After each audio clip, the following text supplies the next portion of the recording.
परमशिवोऽहम्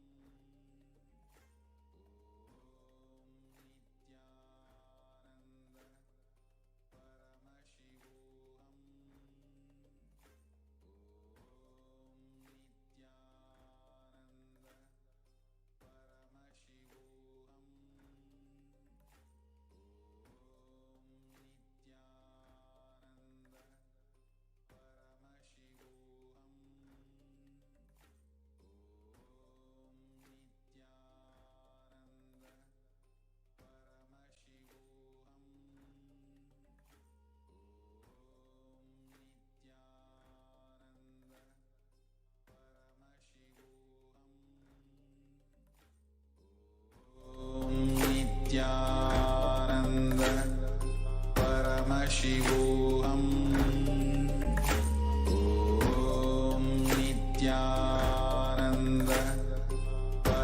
Paramashivoham. Om Nithyananda. Paramashivoham. Om Nithyananda. Paramashivoham. Om Nithyananda. Paramashivoham. Om Nithyananda. Paramashivoham. Om Nithyananda. Paramashivoham. Om Nithyananda. Paramashivoham. Om Nithyananda. Paramashivoham. Om Nithyananda. Paramashivoham. Om Nithyananda. Paramashivoham. Om Nithyananda. Paramashivoham. Om Nithyananda. Paramashivoham. Om Nithyananda. Paramashivoham. Om Nithyananda.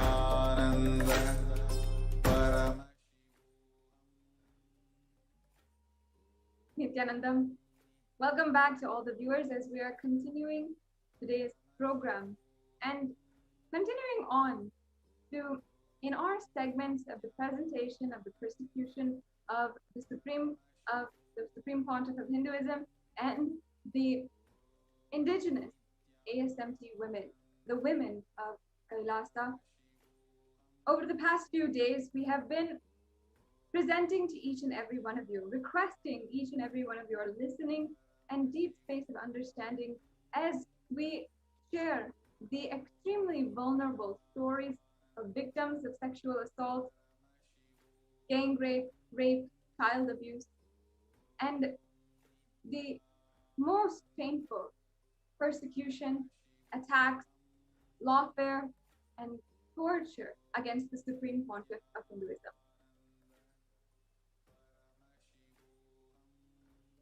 Over the past few days, we've heard the stories of victims who have been brave enough to come forward and share their story, share how they have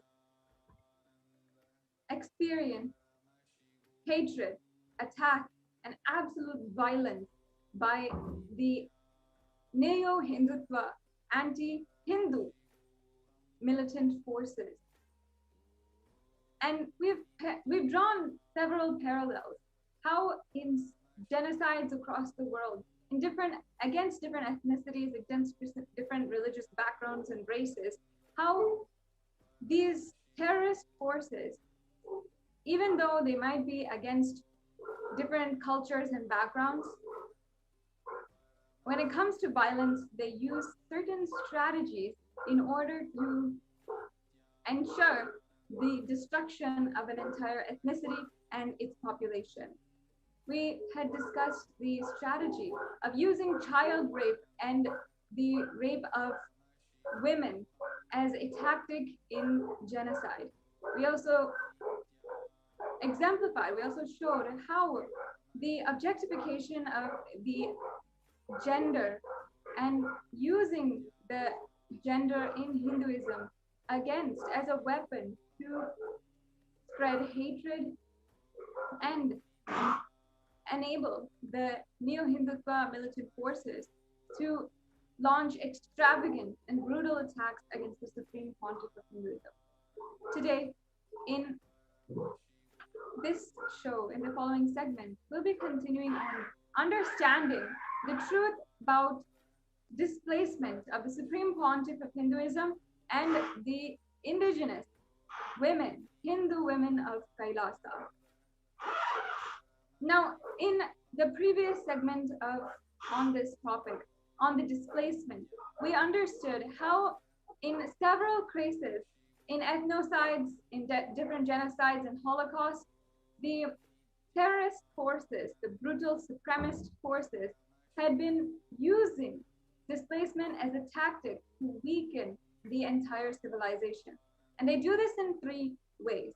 One, by destabilizing, by continuously making a civilization, making a group of people fear for their security, fear for the next place that they're going to sleep, fear for the safety of their children, and continuously keep them moving from place to place, from harbor to harbor, trying to seek safety. And we discussed the example even of the partition, after the partition of India, in India, Pakistan, and all the countries in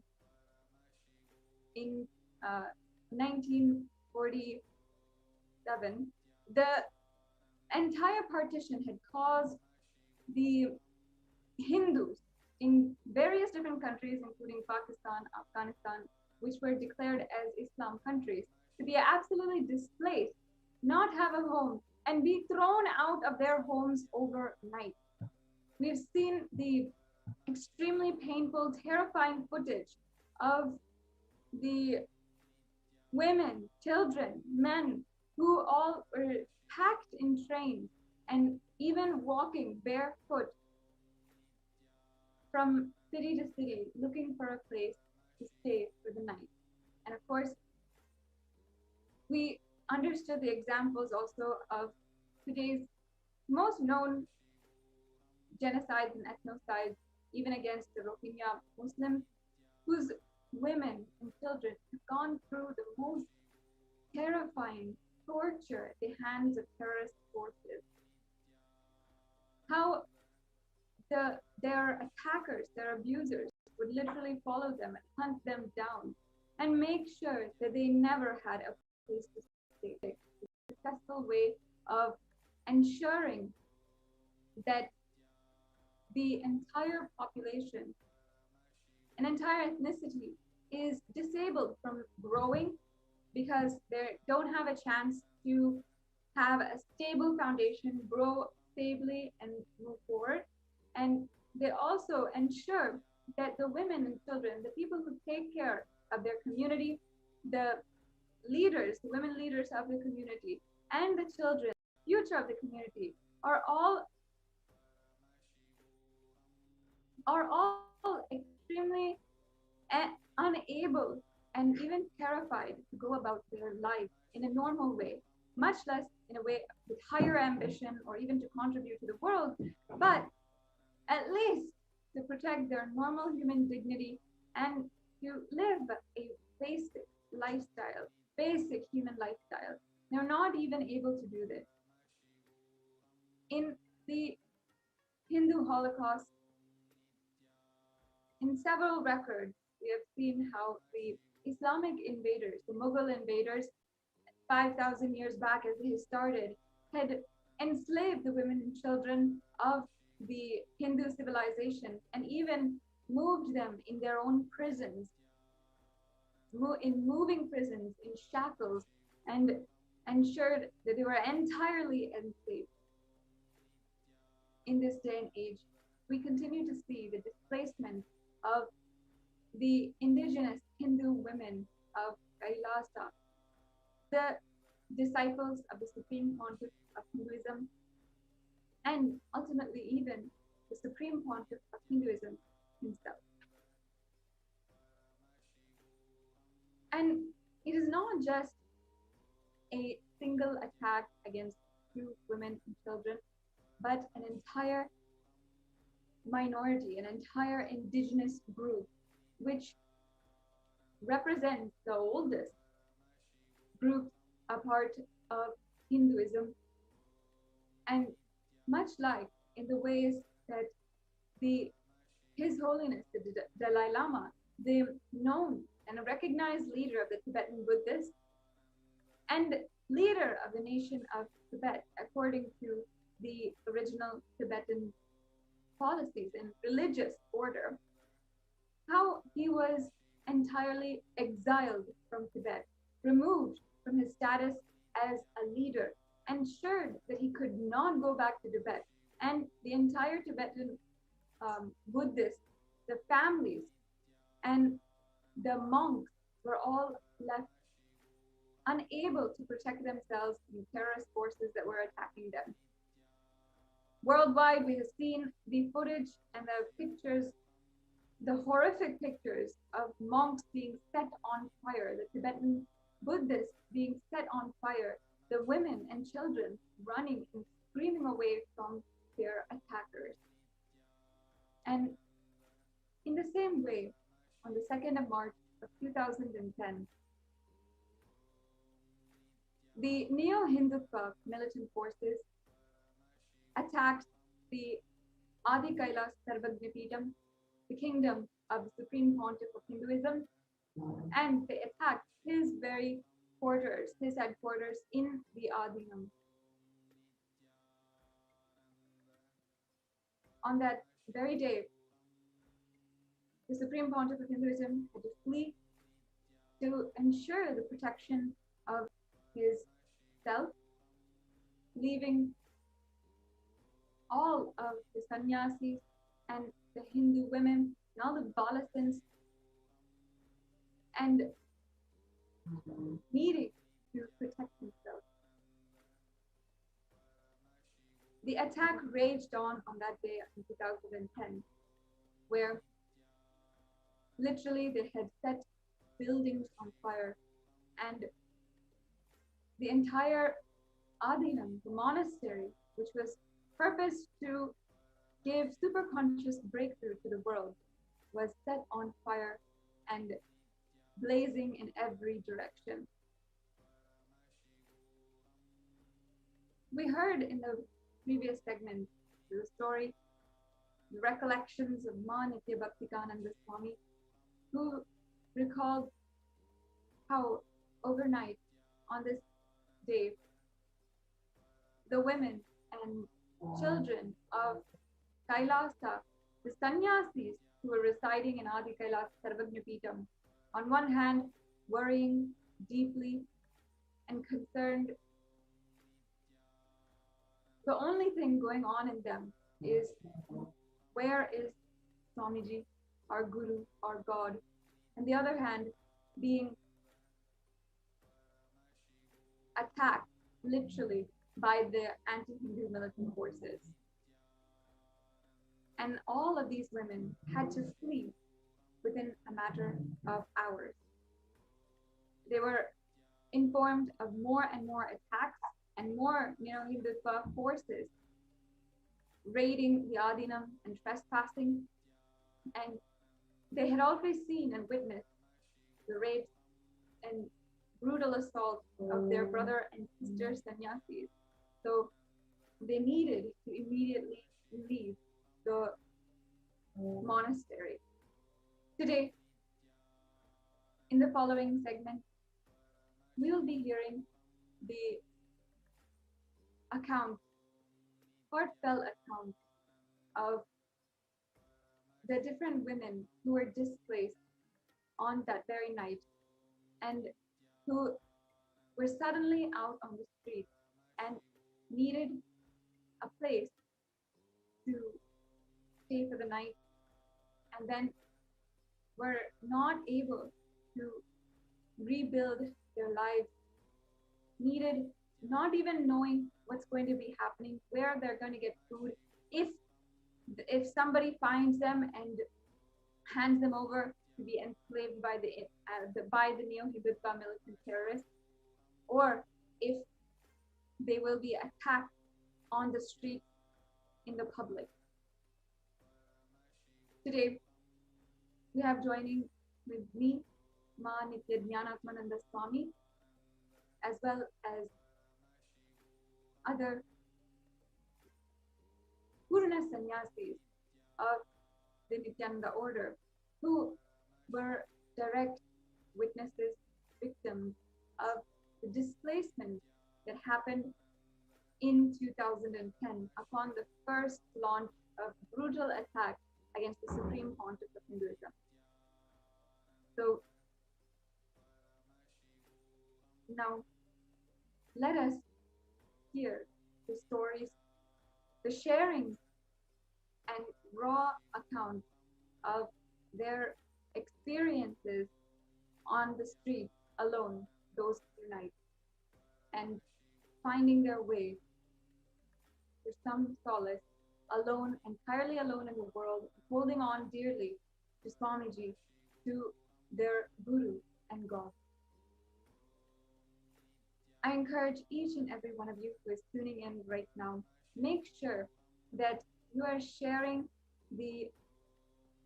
this program, and also, if you have not already, share the fact and the link for the platform where the UN has officially recognized the persecution of the Supreme Pontiff of Hinduism. The Supreme Pontiff of Hinduism continuously contributing despite persecution in all directions, and even coming for satsangs, discourses, and blessing us with his divine presence every single day. And finally, after this more than decade-long attack against the Supreme Pontiff of Hinduism and all of his disciples, the Kailasa itself, we finally had our voice heard on just a few days back by the UN. So I encourage each and every one of the viewers to go to that link, read for yourself, and share it. If you feel you are Hindu, you want to reclaim your Hindu identity, take responsibility for the status and for the revival of Hinduism in the world, then share this link in all of the platforms with all your friends and family. We'll now be continuing to the next segments, the sharings and interviews of the Purna Sannyasis of the Nithyananda order after a very quick break.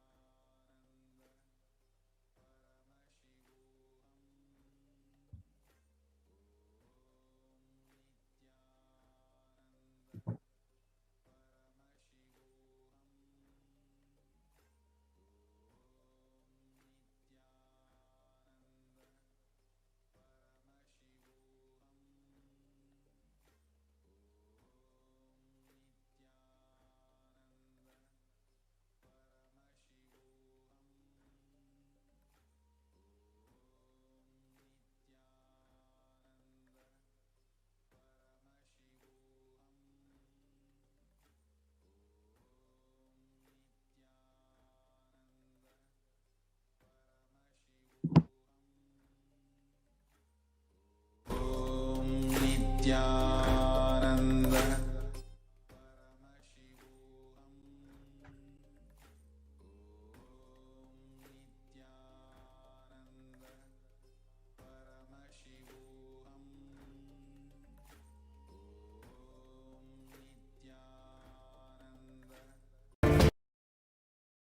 Flourish spiritually. The spiritual prosperity will happen to whole planet Earth. We all have to coexist together.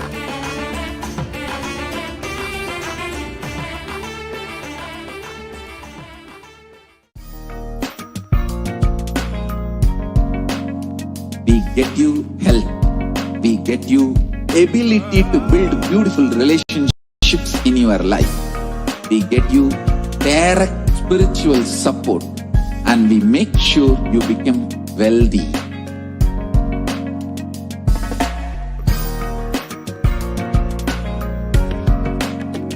We won't stop giving you just good life.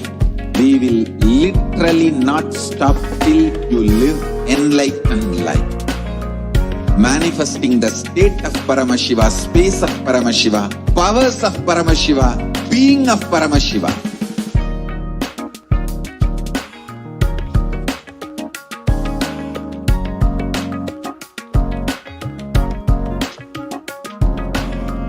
Whole world should become Kailasians.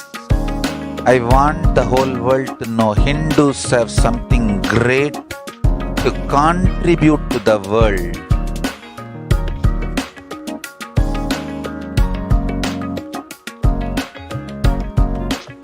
We have something great to contribute to the world. Let us do that.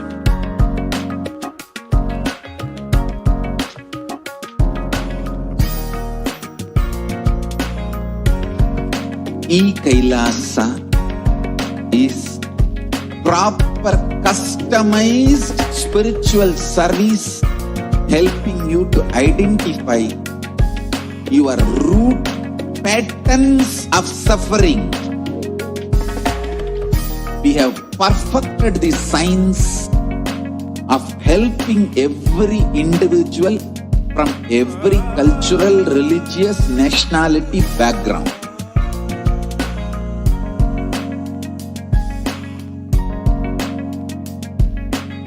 You will have lowest reactionary assumptions, highest awakened response, alive response for life continuously.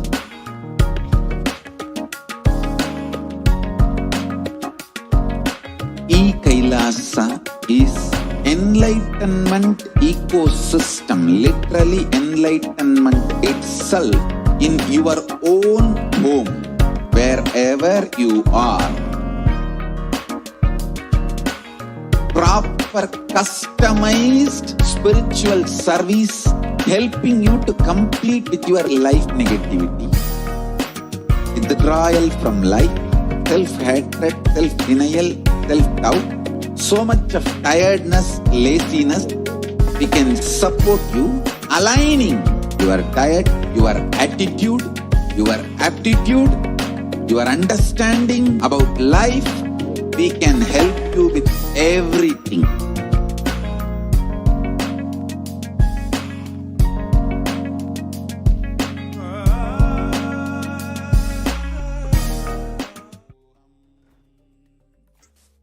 Yeah.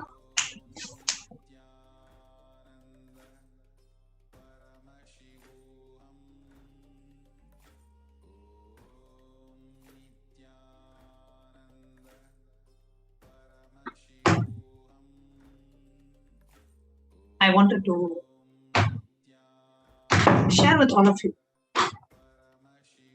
my experience while I was in the arena during the 2010 attack, the persecution on the Supreme Pontiff of Hinduism.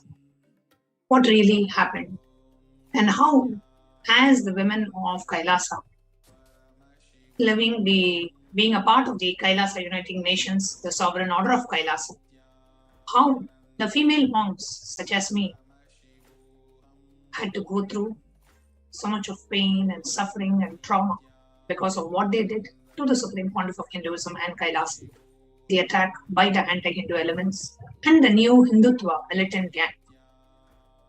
So, just to give a brief overview or just a quick background about myself. I was working as a software engineer in the US, and I came to know about Swamiji, and then I attended the 21-day Inner Awakening retreat way back in June 2009. And when I was attending the Inner Awakening retreat, the Supreme Pontiff of Hinduism, Swamiji, revealed my purpose of my birth. That was to be a sannyasi of the Nithyananda order. And that was the purpose of my birth.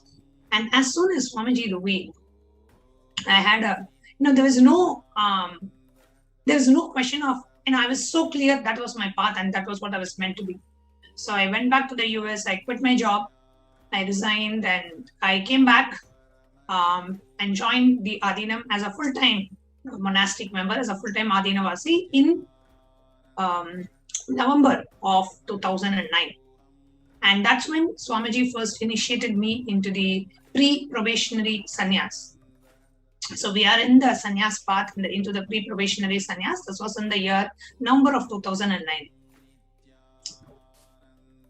And 3 months. So I was just like a 3-month-old Adinavasi in March of 2010, we had the attack by the anti-Hindu elements and the neo-Hindutva militants.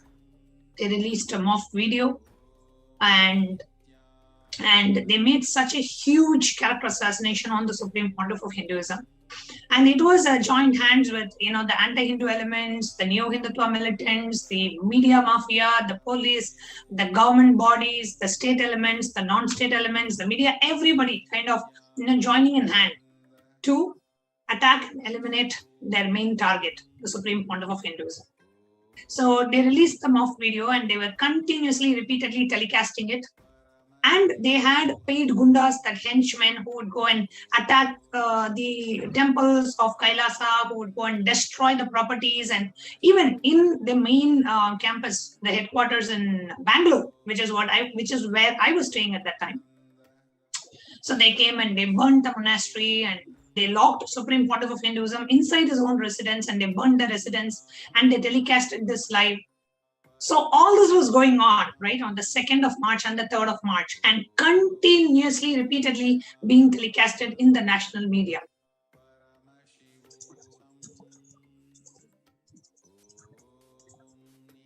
So while I was in the monastery at that time, I was getting frantic calls from my pre-monastic family. And they, first of all, they were not happy that, I quit my job as a software engineer in the US and I'm taking up this monastic lifestyle. At that time, they were not, my pre-monastic parents were not devotees of Swamiji at that time. And they thought, thanks to the great Dravish brainwashing of Tamil Nadu, where the Hindu gurus are shown only in a negative sense. And pretty much all the Hindus in Tamil Nadu are so brainwashed against the ancient Guru Sishya Sampradaya because of the anti-Hindu elements and the Dravish gang continuously putting false news and rumors against the Hindu gurus in the media. So my pre-monastic parents were not very open, and they were actually very upset that I quit my job and I joined as a, in the monastic order. So when they heard this news and that they heard that the ashram, people were coming and rampaging the ashram, and the ashram was burning on one side, and gundas were coming, and the women in the ashram were portrayed as prostitutes and whatnot.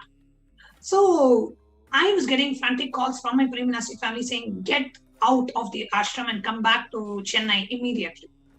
I said, because actually at the gate and at the entrance of the ashram, these anti-Hindu elements were barging and doing all of this. And we were inside in one of the, apartment complexes, and we were quite safe. I told, do not worry, we are good, we are safe, don't worry, we are fine.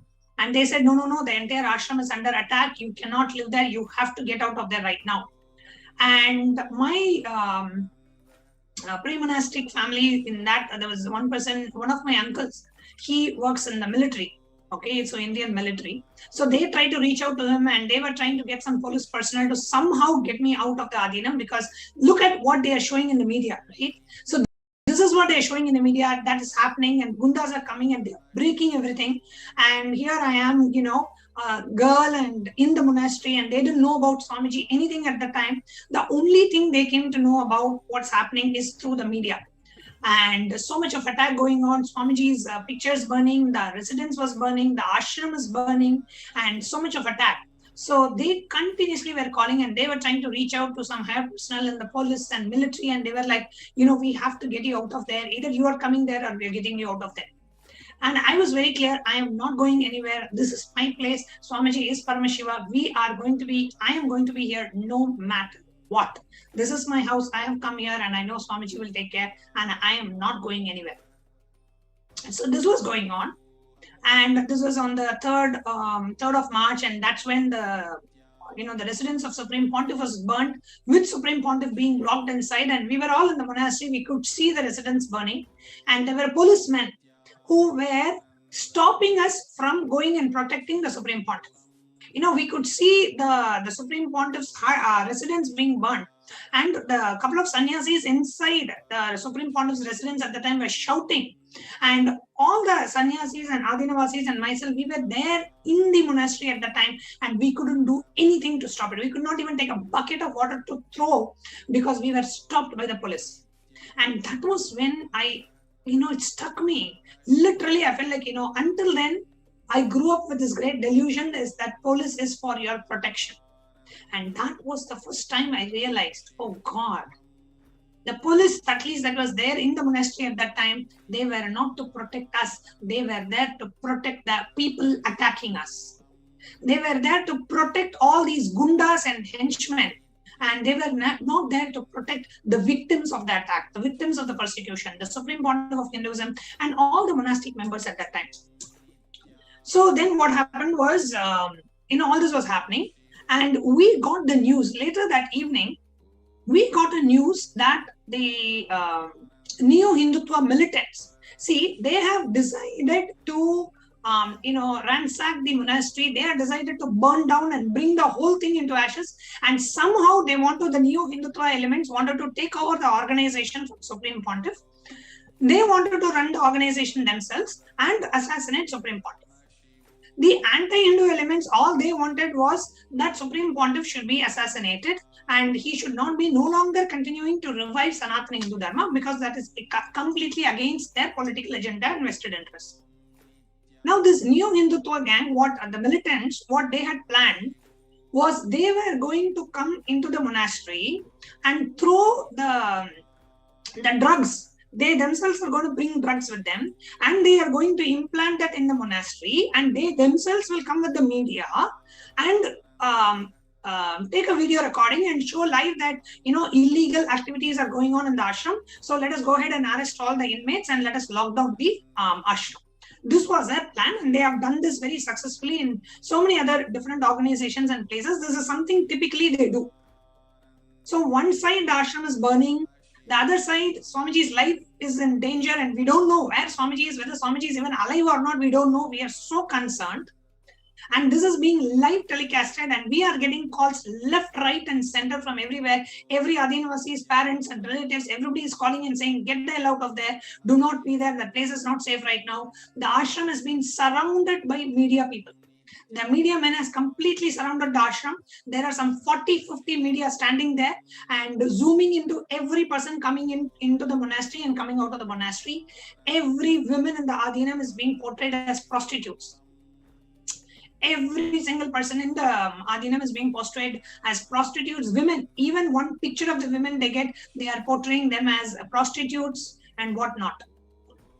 So this news that the anti-Hindu, this Neo-Hindutva gang, they're going to come next morning and they are going to implant the drug. Somehow this information got leaked, this message got leaked, and we got to know this the previous day. So then what happened? And they said internally there was a meeting and the decision was taken that right now it is not safe for the Adinavasis to stay in the Adina. We have to get out of that as soon as possible. And this has to happen in the night. Somewhere between 1 a.m. to 3 a.m. all the Adinavasis were told to leave, because that was the only time where the media was not hounding the monastery. Because around 4 o'clock or 5 o'clock in the morning, the media, about 40-50 media channels, they come and completely block off the gate. Every single person going out of the ashram or coming into the ashram is being shown live on the TV, and they're being shown as, prostitutes and sex workers and whatnot. All such vulgar language and hate speech is going on. So between 1 a.m. to 3 a.m. in the night, we were to leave the monastery. And it was decided, they said, you go back home. We will call you when the situation is all right. As of now, you go and be wherever you are, wherever you can go, please go now. Do not stay in the Adinam. The Adinam is not a safe place. A lot of conspiracy is going on. They may shut down the ashram at any point in time. They may arrest whoever inmates are there. We don't want any of you to get arrested. So please go. And they said immediately vacate between 1 a.m. to 3 a.m. in the night, because that is when the media is not there outside the monastery. So I left the monastery at around 1:30ish in the night. We went to Bangalore.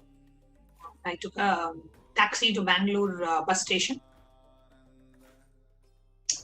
And in the Bangalore bus station,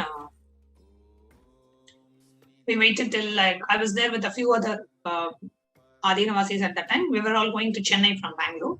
So we reached the bus station at around 3 a.m. or 4 a.m. in the morning, and the bus was in about an hour. There were continuous buses running, and we had to hide all the Kantamala, and we used to also have a Rudraksh Mala with Swamiji's dollar. All these we had to hide.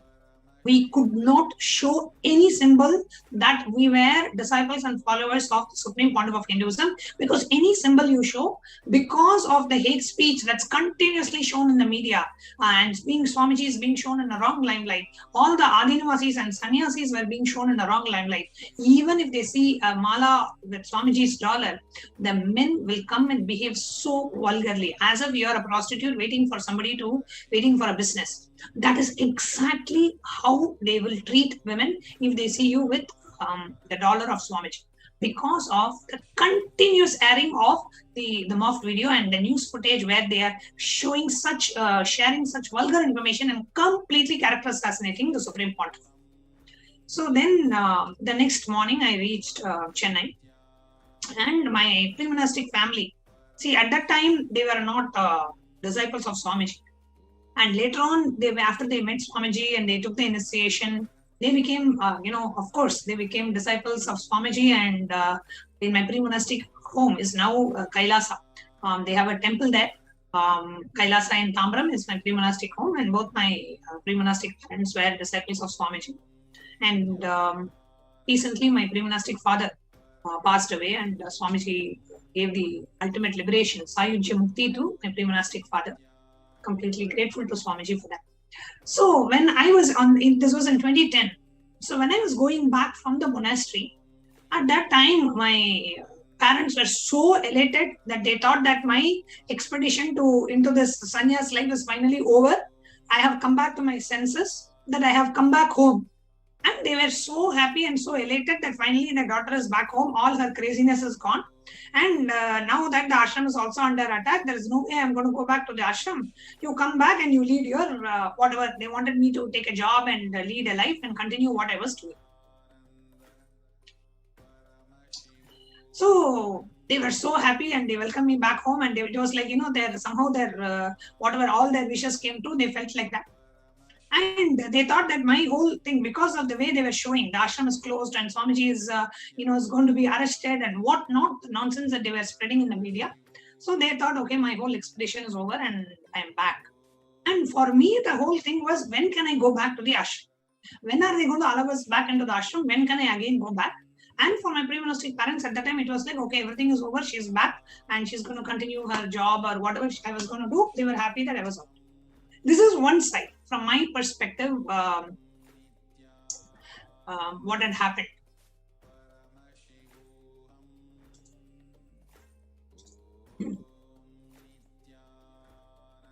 But it was not just me.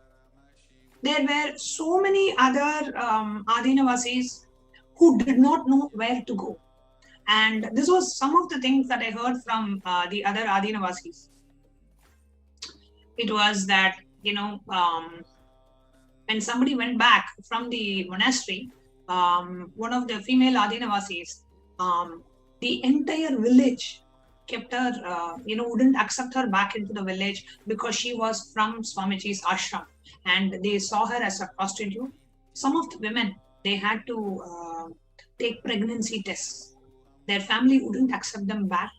They had to prove that, they were not living this. Whatever the nonsense that media was spreading, they had to prove that that was false.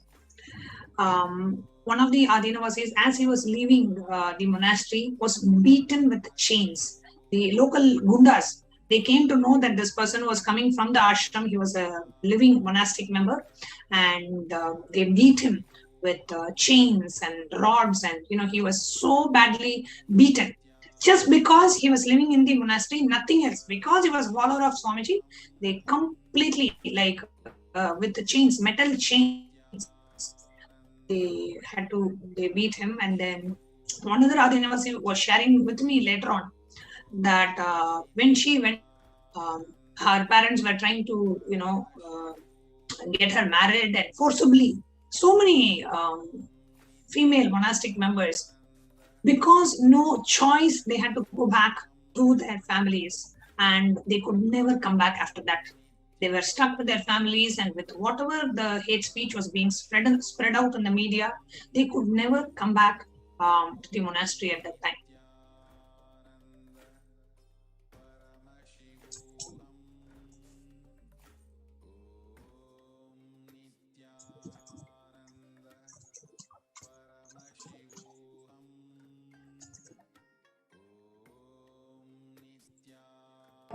And it was not just me.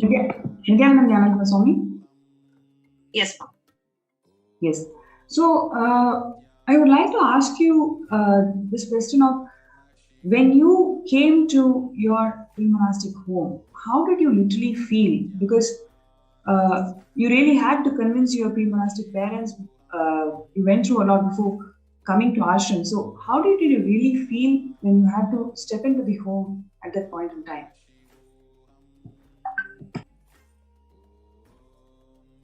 To be honest, when I had to go back home, I came into the monastery. I came in saying, like, finally, I'm going to live the purpose of my life. This is what Swamiji revealed as a purpose. And I was so sure, because the job and, the outside world was not giving me the fulfillment that I was looking for. And finally, I have quit everything. I have now come and living there. Now I have to go back home. It was like, the future was uncertain. I don't know what was going to come next. I don't know when I'm going to be coming back to the Adinam. I don't know when I was going to see Swamiji. And I was just so new. I was just 3 months into the Adinam. So at that time, when I was going back, the thoughts that were there in me is, I need to get back to the Adinam as soon as possible. That is my home. Swamiji is my father. That is my home. I have to get back there as soon as possible. I have nothing to do in Chennai. And one of the things that I felt was, even though I joined in November 2009, I have been following Swamiji since 2007. So 2 years I've been following Swamiji, and so many changes I have experienced, in that time frame. And I felt like, when Swamiji is being attacked, see, if any of your family member is being attacked, or if they're going through something, that is when you will be there. That is not a time, this person is going through something, you leave and run away. So I felt completely shattered that I was not able to be with Swamiji at that time, and I had to, go away and be somewhere else. I really wanted to be there. Even though I was so new, I wanted to be there. I wanted to do whatever I could to help resolve the situation or to be a part of this. But I was not given a chance. I was displaced. I was forcibly displaced because of the attack by the anti-Hindu militants. Yes, ma'am. So when you are going through this kind of emotion, how did you make sure that your parents let you? Don't force you back into your homes. What was the conversation that you had with your parents to explain to them that this is what you're planning? Actually, a very interesting incident happened that brought me back to the monastery. So what happened was, my parents at that time thought I was brainwashed, and they wanted to do some kind of a Hindu ritual to remove my brainwashing. So they had called for some Vedic priest to come and do some Hindu ritual, like the Vedic fire ritual, Homa. They wanted to perform in my pre-monastic house so that my mind will change and I will not feel like going back to the ashram. So this Vedic priest who came, he came and he was supposed to perform some ritual. He came and he was a disciple of Swamiji. He was a follower of Swamiji. And he had come to my house and he had read Swamiji's Jivan Mukti book. And he said that whatever attack was happening on Swamiji, and he was so sympathetic. And he said that, when my pre-monastic parents were asking, that all this attack is happening on her guru, and she says she wants to go back. He only said one thing. This Vedic priest who overcame, I'm so grateful to him even now. He said, only a guru should judge a disciple. A disciple should never judge a guru. So this person who overcame told this to my parents, and my pre-monastic parents didn't know what to do. Already I was so clear I wanted to go back. And now I had the support of this person who came. So anyway, I know very clearly Swamiji only sent that person. And the very next day, I was there in Chennai for about 2 weeks when this person, this Vedic priest had come and when they had explained. And then I knew very clearly that it was only Swamiji who made it even possible for me to come back to the monastery, to be able to be back. But that separation at that time when the entire, Kailasa was under attack, I wanted to be a part of it, but I was forcibly displaced. That was extremely difficult for me to take. And I felt like I betrayed my guru. I was not there. I betrayed my guru and I was not being available when it was needed the most. I always felt like that. Anyanatma Swami, so when exactly, I mean, actually, I know I was very much in Adi Kailash when you came back, but my memory is failing me right now. When exactly and how did you make your way back to the Adinam? Because see, every step that each person went through at that time of the persecution, if it should be, you know, expanded and analyzed and discussed and explained, only one will realize the depth, the intensity of the attack, and how much each one had to work with themselves, with the society, with the continuous attacks that were happening through the media especially, which was completely against all our efforts. Whatever effort you put with yourself, with your pre-monastic parents, what feed they were getting from the media at that point in time, you know, I know for a fact, was completely destroying the whole effort. Because see, when people are not able to be physically in the ashram, they obviously look only to media to find out what is going on for news, right?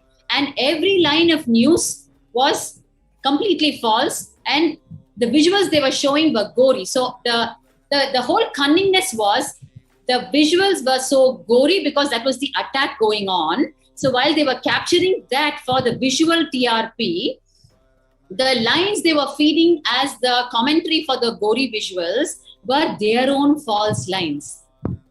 They were not telling really who was attacking who. Instead, they were saying that Bhagwan and his sannyasis are the bad people, and therefore these things are happening in the Adinam, and you know, the whole world is against them, which is complete false news. So literally, people, your pre-monastic parents are part of the people, the innocent public people who are looking to media for news. And when they're being injected 500% with this, and you're one person who's actually come out of the campus about which they're showing, and you're speaking the truth to them, they are finding it so difficult to go with what you're saying.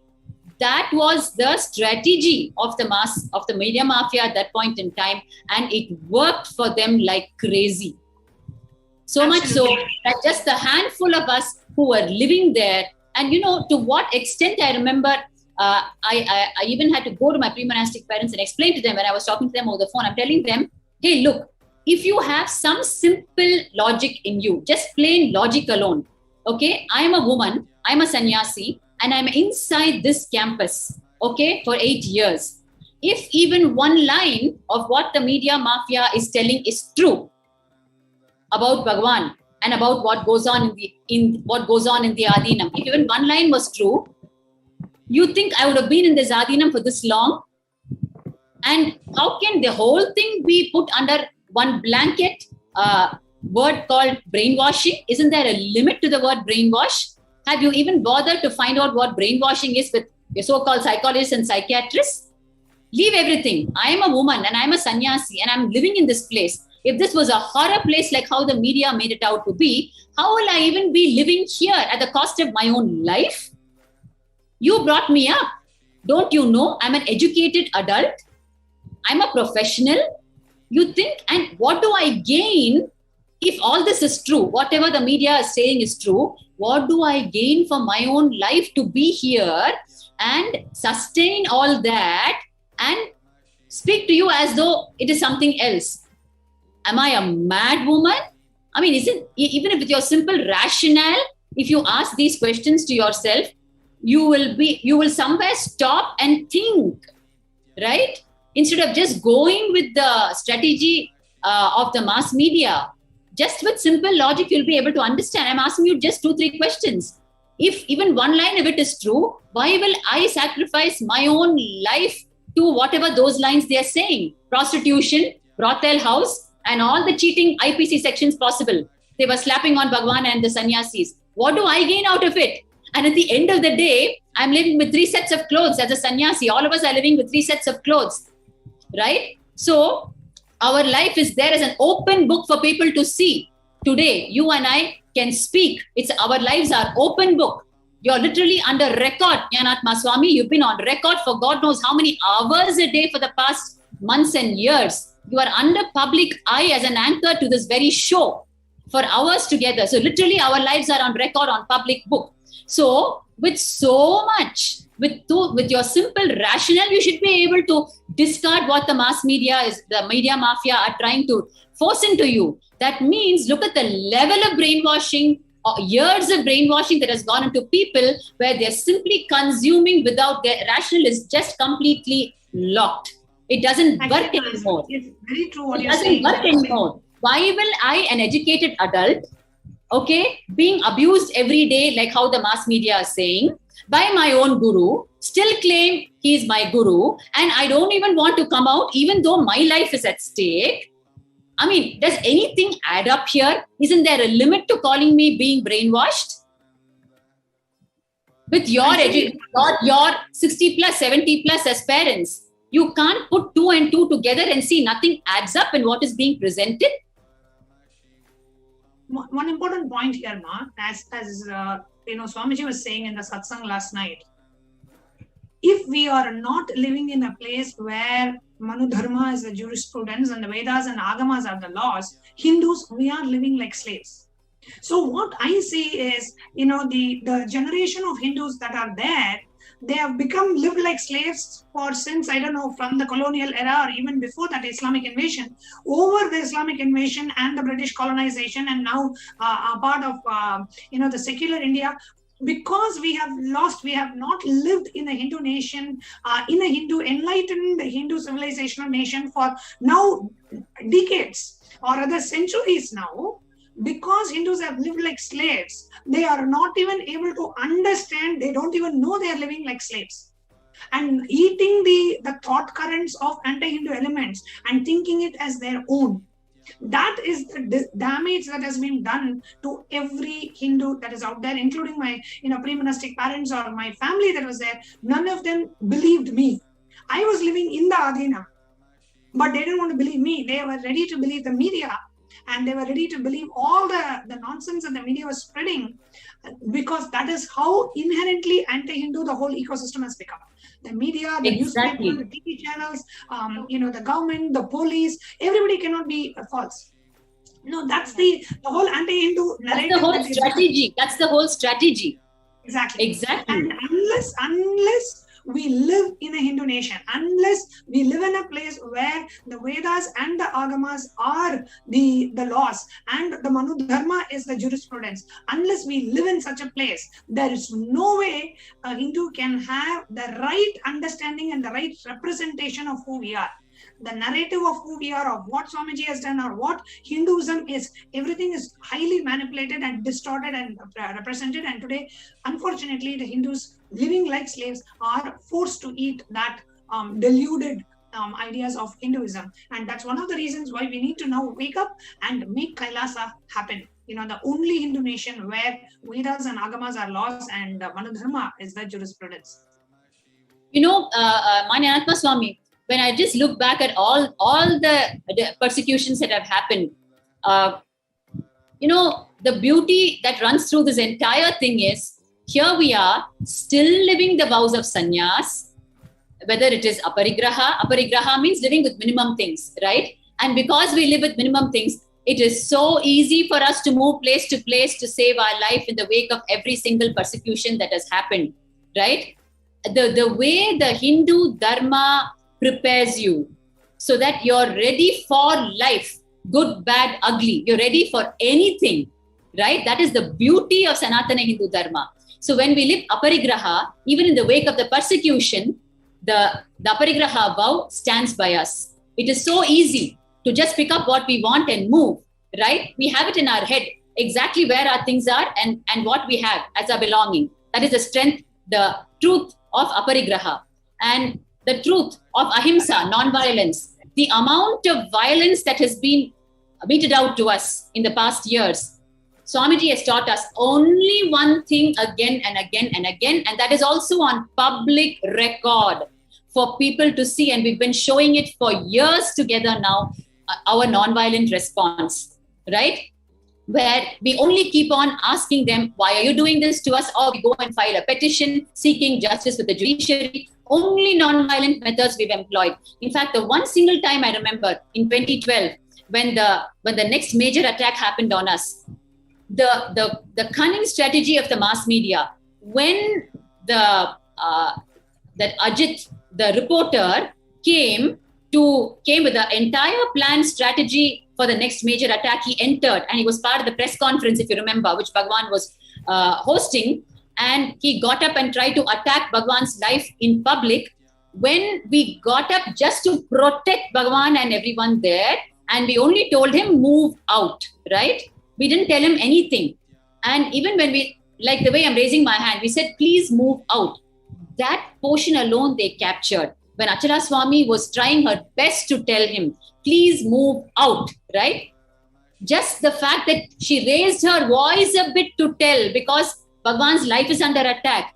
I mean, and you know, at that time they go under the guard. Sannyasis means chin mudra and close your eyes and be silent and get killed.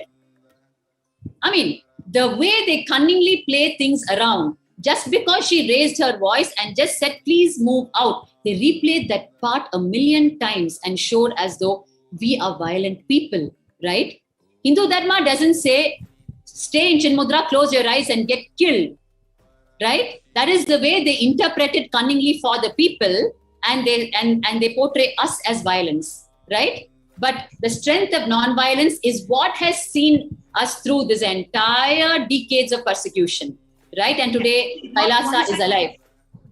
One side is, the non-violence that the Supreme Pontiff taught us. The other side is, even when we as women are feeling displaced and we are forced out of the only home that we wanted to live in, we don't have a place to go, we don't have a place to live. And not just me, so many other women. We have today also joining us on the panel, Satyanyana Swami, who was with her 9-year-old girl child in the Adinam at the same time. And I really want to invite her to also come and share her experience of what it was to be displaced from her own home.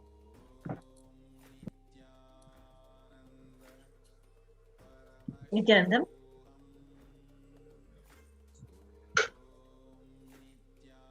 Thank you, Nithyananda Swami, for giving this opportunity of sharing what we all went through in the year of 2010.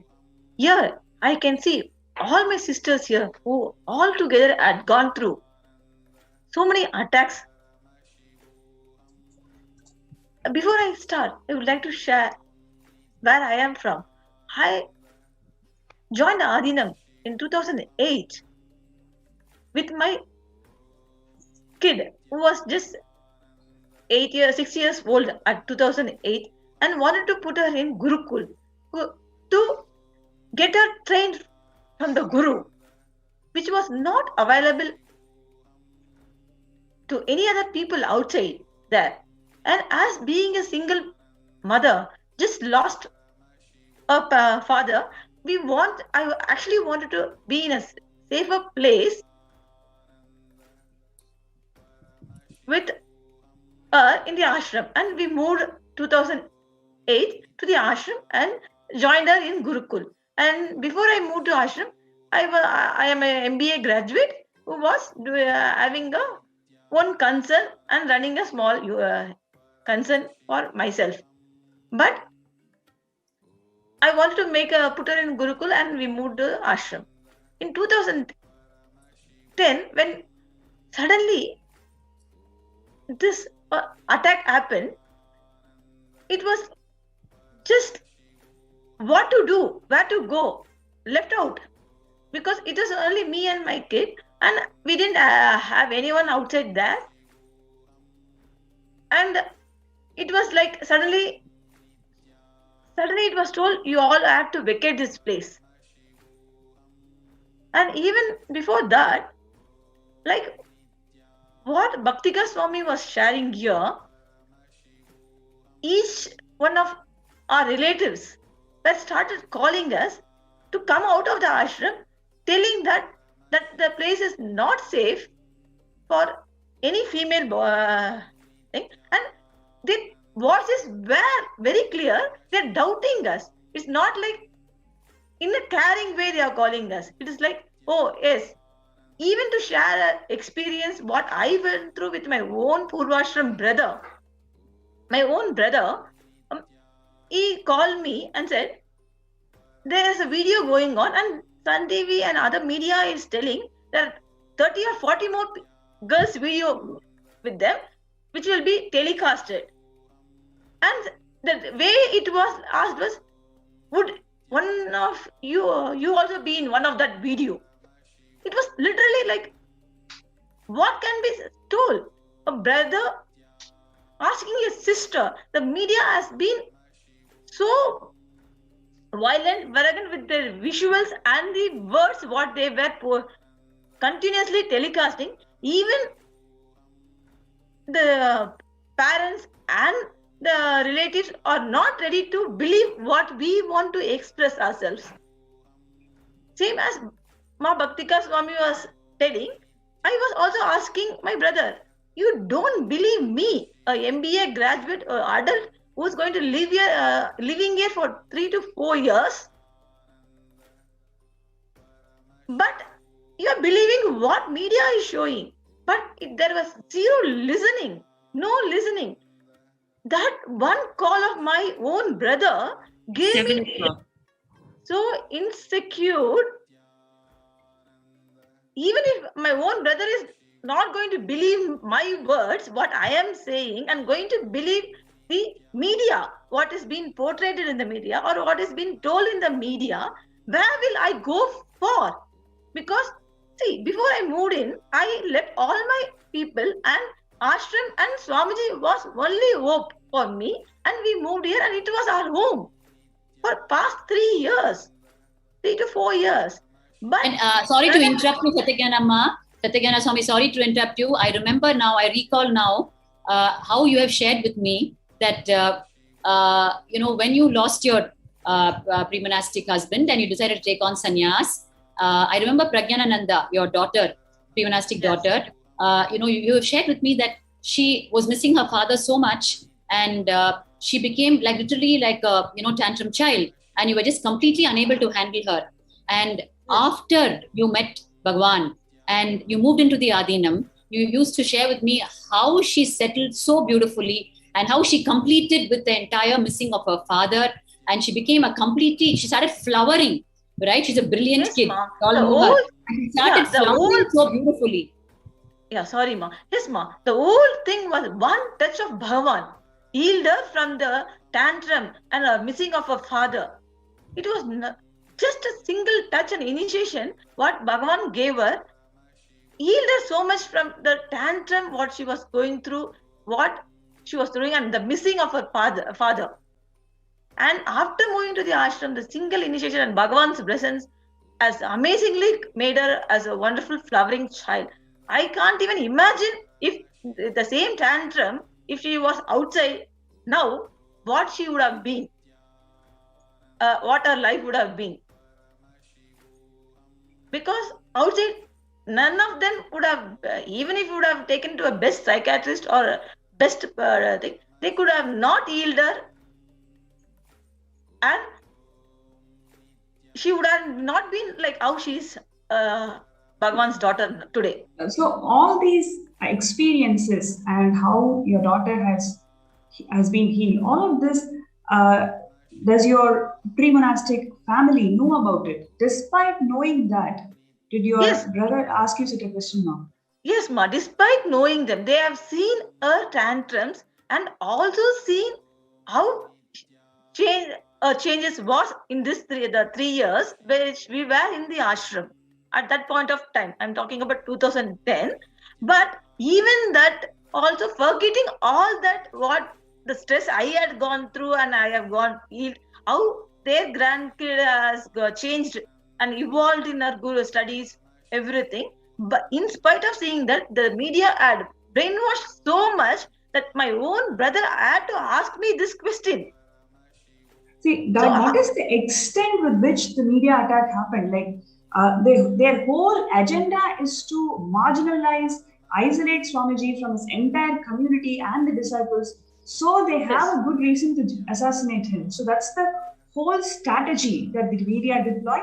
And this displacement of women, especially displacement of women, was used as a weapon to marginalize the Supreme Pontiff of Hinduism to justify their assassination attempts. So, after having to see their own children getting healed, experiencing such miracles, after having first-hand experience, the families are still not able to believe their own daughters. They had to go to an extent of verbalizing that you will be one of those. They are going to release more videos and your video is going to come. So such amount of hate speech and vulgar thought process was injected into the society just to isolate Swamiji. So then we must understand that 14,000 hours of media footage that was continuously playing in every single media channel. What was the strategy behind that? This is the exact strategy. They want to marginalize, isolate Swamiji from his entire community, entire devotees and the Hindus, most importantly. This whole attack is to destroy the Guru tradition, where Hindus literally lose belief in Gurus. So if once they lose belief in Gurus, then they are literally destroying themselves, because they will not understand that they have the possibility of attaining Paramashivatva. So the whole displacement strategy that these anti-Hindu elements and the neo-Hindutva groups deployed is just to isolate Swamiji from this community. Yes, Pranapriyama, same. Because of that, how they were continuously showing, and even I just left out, if I have been displaced from this ashram, which I was thinking as my home, what will I do? Where will I go? That was the worry, and actually I couldn't even ask someone, because when I get an answer from my own brother with so much of just on the face, he's just telling, oh yeah, might be your video next. You are also, then the thought current is, he is also thinking as a prostitute. Then all the female monks, monastery members who were there at that time, each one of us had to think where we will go. That thought was literally putting us down, and really we couldn't even trust, because near the gate there are thousands of people, gundas waiting, and 40 to 50 media people are waiting. Whoever just walk out, they shoot them, put their camera on their face in the live and say that this is a person who is prostitute, who was living in the ashram. See, this thing, we were all put on roads. Actually, we didn't know what to do, where to go also. That was big. Just I was waiting to see if I can put my daughter in a safer place. Because she was... Yes, Ma. And if you notice, Ma, if you just study the whole attack and strategy to displace the women, to displace the children, to displace everyone. They can say there's no one in the ashram at the end of it. If you see the whole strategy, the ashram is under attack by the anti-Hindu elements, right? That is exactly what is happening. But they show the ashram, the commentary is that ashram is an unsafe place. And crimes are happening in the ashram, for which all these things are happening. See, it is such a cunning, it is such a strategy. Unless you're living inside, you will never be able to explain this to people. If you're only listening to media, if you're only listening and watching through media, then okay, yes. So what are the lines being fed into you? Ashram is unsafe, ashram is burning. So what is the opinion getting formed in your head? Ashram is unsafe, ashram is unsafe, ashram is always under attack. Who's attacking? They don't talk about that. And yes, sorry, Bhakti Amma. Just when you are saying this, I was a witness for what you are saying it right, because the media was scrolling. See, we are in the ashram and we are telling our Purvashram parents or the relatives, nothing is like that happening here. They don't want to believe. The whole idea of the media was to put us all on roads and say that to public that ashram is unsafe. And making that is why the strategy was made. That is why that whole strategy was designed by them, so that meticulously, strategically, they will displace all of us. They will move us out of the ashram successfully.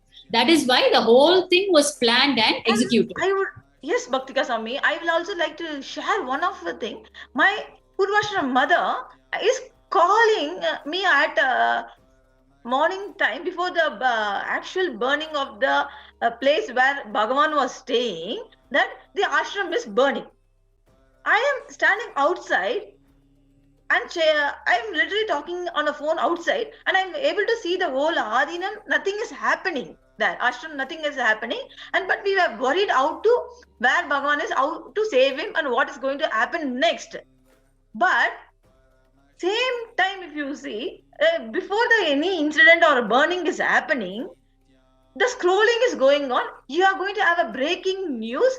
The ashram is burning. So we are getting more and more calls. And I'm saying to my Purvashram mother, nothing like that is happening in front of me. I am here in the Adinam. Don't worry, nothing. We are sorting it out. Nothing there is to be getting panicked. They didn't believe. They are believing only the news which is being scrolling. And I'm trying to say that nothing is happening and convinced her to put the phone down. After some time, literally it is, they burned the place which Bhagavan was living. And we didn't know what to do because the police is not allowing us to go near that also. They are in between us and they're not allowing us to take a bath. As Nyanatma Swami was sharing. One very important thing, even now we'll miss the viewers if you don't explain it here. From whatever you're saying, what needs to be understood is your parents were watching television and they were saying the place is burning, the scroll is happening. The scroll has started happening. But in the scene, in the ashram, it has not started yet. The attack on Bhagwan's quarters is yet to start, right?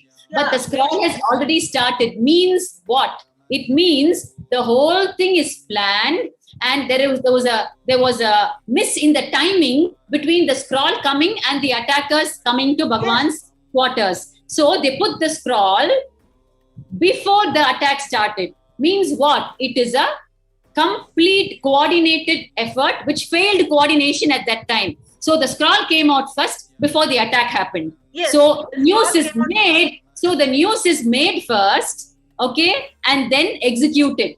So when they miss the timing by a few minutes. Exactly as you're sharing, in which place a media reporter will be ready, and the camera, the live satellite television will be ready, the media reporter is ready, and the place is being burned. And while the place is burning, the media reporter is standing right in the front, and he is giving a live telecast and a live commentary saying, see here, No, this has to be told even more precisely to the people. First, the reporter starts saying, things are happening here. Burning has started. Scroll starts happening. And then the attack is made. And then the attack is done. Absolutely. And this is how the is made. Sorry, I just wanted to add this. This is the systematic strategy that these anti-Hindu elements deployed, even in the recent YSJP attacks, when the CWC officials had to come in the middle of the night. Before they came, at least for 3 hours, the media personnel, everybody lined up in front of the campus. If you can just hold on for a moment, we'll just have NTV operator also show you on the screen. I request NTV operator to please show Ma Pranapriya also on the screen.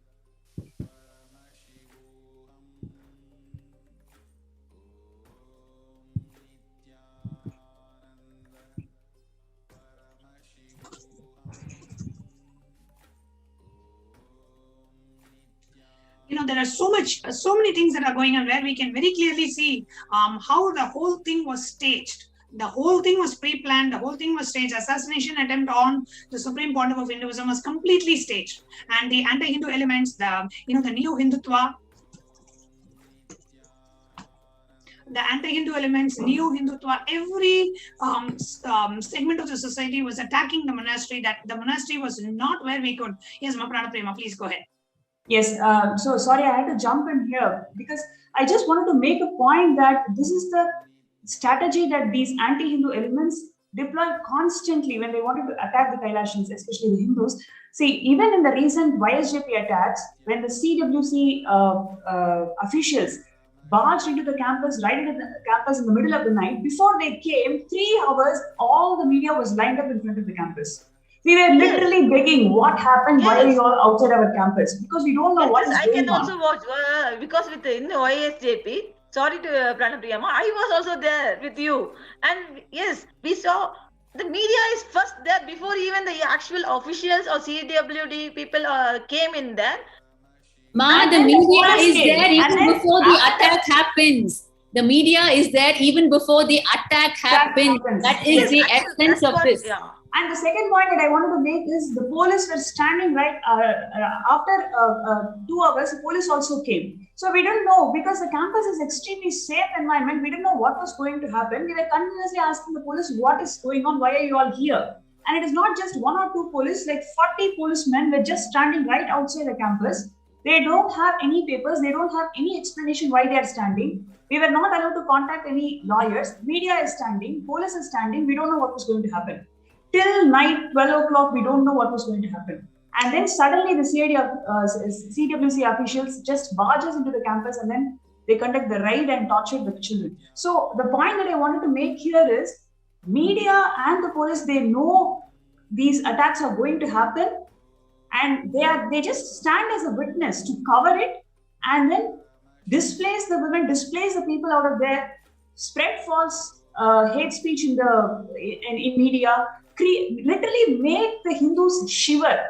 It is not even not even just the hate speech. They literally make everybody shiver. The moment they have to connect with somebody spiritual, somebody to a guru, they literally make Hindus shiver by this strategy.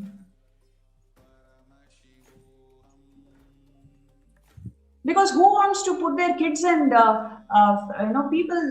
family members in an ashram where the media and police is going to come in the middle of the night and conduct raids? So their whole idea is to terrorize Hindus and literally make them shiver.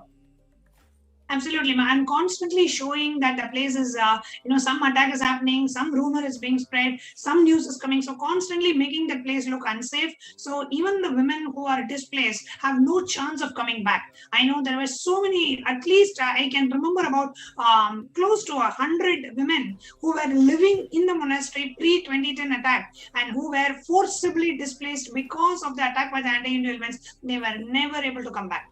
They were never able to come back, even though they wanted to live the rest of their life. But the ecosystem was not in such a way that whatever the anti-Hindu elements did and the way they showcased this place, and they were never able to come back. So their experience or their opportunity to live with the 1008 incarnation of Paramashiva was ended once and for all because they were forcibly displaced. And maybe Satyakanama, you can share now how you experienced this displacement that happened in 2010. Yes, ma. As I was sharing earlier,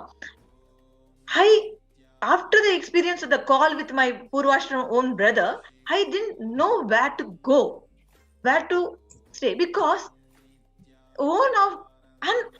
I was there with some more people taking care of them to be safe, and each one of them, I really can't think, they didn't want to go because each one of them were afraid. In a way or other, each one of them has to go through this question: are you pure? In a way, in a different languages, because of this media, and many of them didn't want to go from this from our ashram, because all of them were living here for a couple of years, and they know what they are being told in the media is not true, and they didn't want to, because they choose their life to be as in the monastery, and they doesn't want to go back. But we all were being forcibly asked to go out of that place. If you don't leave this place now, literally the police who were there just on our face told, if you don't leave the place now in a certain time, you will be arrested and booked a case under prostitute. Like that, the fear was put on us and asked us to leave the ashram. And I remember Satyaganama, we have the Laughing Temple where we are all there and the spiritual guidance goes on. They actually, the media was in the Laughing Temple, and the sannyasis who were doing the security rounds for the night, their mats were there, mats and mattresses were there in the Laughing Temple just for them to rest a bit there, right? And the media actually showed that, and the words were about prostitution and sleeping around, right? Yes. And they're showing those mats and mattresses in the Laughing Temple as visuals to match these lines. When we were walking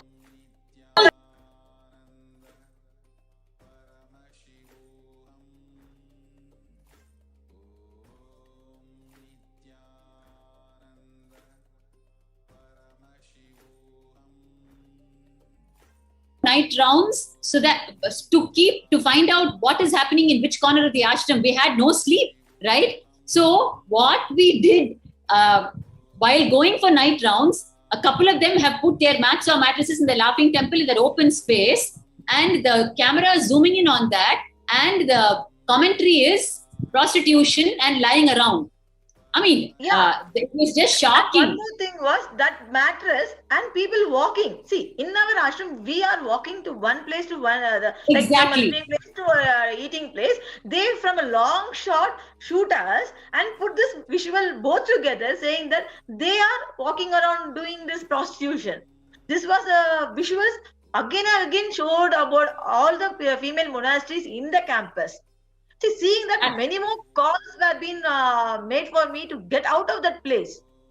And many of them till now, many of the relatives or thing, their thing is, she's brainwashed and she's doing some other prostitution. Only she's not a woman which has to be respected. It was so badly put, so badly focused on. It's all like what to say, attachment of different visuals which they morphed themselves and portrayed and giving a vulgar, can't be told comments and like whoever wants, if they listen out of ashram and living and they will think we are prostitutes living the worst life. None of them will think that we are a monastic person. Like that, the visuals. And this is not just what you were sharing. Even our own family members asking this kind of a question, and in such a way where looking at the women from Kailasa, from the Adinam as prostitutes, and asking these kind of questions, and the families asking the women who came from the Adinam to forcibly taking them the virginity test. And this was not just in India, this was actually worldwide. There were Adinavasis who were from Malaysia and from the other parts of the world, and there were children who didn't even know what virginity test was, and they were asked and they were forced to take such tests. It was horrifying. It was extremely traumatic. What we as the women went through at that time, what we as the monastic members went through when we were displaced, what we had to go through in the hands of public and in the hands of our family was extremely distressing, was extremely traumatic for each and every person. And so many women lost their opportunity to be a part of Kailasa, just because of the anti-Hindu narrative and the so much of hate speech continuously bombarded in the media. Yes, ma'am, because Bhagavan is one of the things where our women were given the opportunity of the monastic life, sannyas, because many of the other organizations doesn't give this importance for the women. So I think they were targeting to break that, where Bhagavan's service of this giving the same importance, equal respect to the women, and empowering them to become spiritual leaders and come out of their. See, if I am outside, I am being a widower, how much stress and other things would have been happening. But after coming here, I have been given all spiritual guidances, taking care of many items, and taking care of so many temples and rituals, which all has been learned after I have met Swamiji and initiated as Swamiji's disciple. So this main work of Supreme Point of Hinduism, they wanted to destroy using this as a main weapon also. That's what in all these years I was able to see in it. Because see, Swamiji was giving many female the equal rights as male sannyasis, monastic orders. Till now, if you can see in our Sangha organization, we can see this. But unfortunately, many hundreds of them missed it because of this wrong fake news portraying, because they targeted Swamiji and with them all female monasteries. So many of them, as Jnanatma Swami said, worldwide missed this monastic lifestyle which they wanted to do. As a single mother, Satyagana Swami, as a single mother of a 9-year-old child at that time, when you went through the displacement, when you were forcibly, you had to leave and you had to protect your child, and how was it for you? Not just as a woman of Kailasa, but as a single mother. That's what, Ma. It was like I was left with no one in the room to take care of me. I felt a deep insecurity what to do, how to live this way, how to face others, and being a single mother of a single child, of a female child mainly. And this is going to be portrayed, because by the time itself, they started asking, oh, you are having a female child. What are you going to do with her in her future? See, the way they have been portrayed, it was literally, my future was in a black screen. I can't see anything else. It was like insecure, no one there to live, and it was like, what to do next? Even when I lost my Purvashram husband and was with my kid also, this was not there, because I had some future study or anything, like a hope. And then by the time I saw Swamiji, my life was settled. That was the feeling I had. It was a safer place, safest place I am there, giving the best education wise, safety wise, everything for my kid also. We both like settled for once for all, and everything is fine.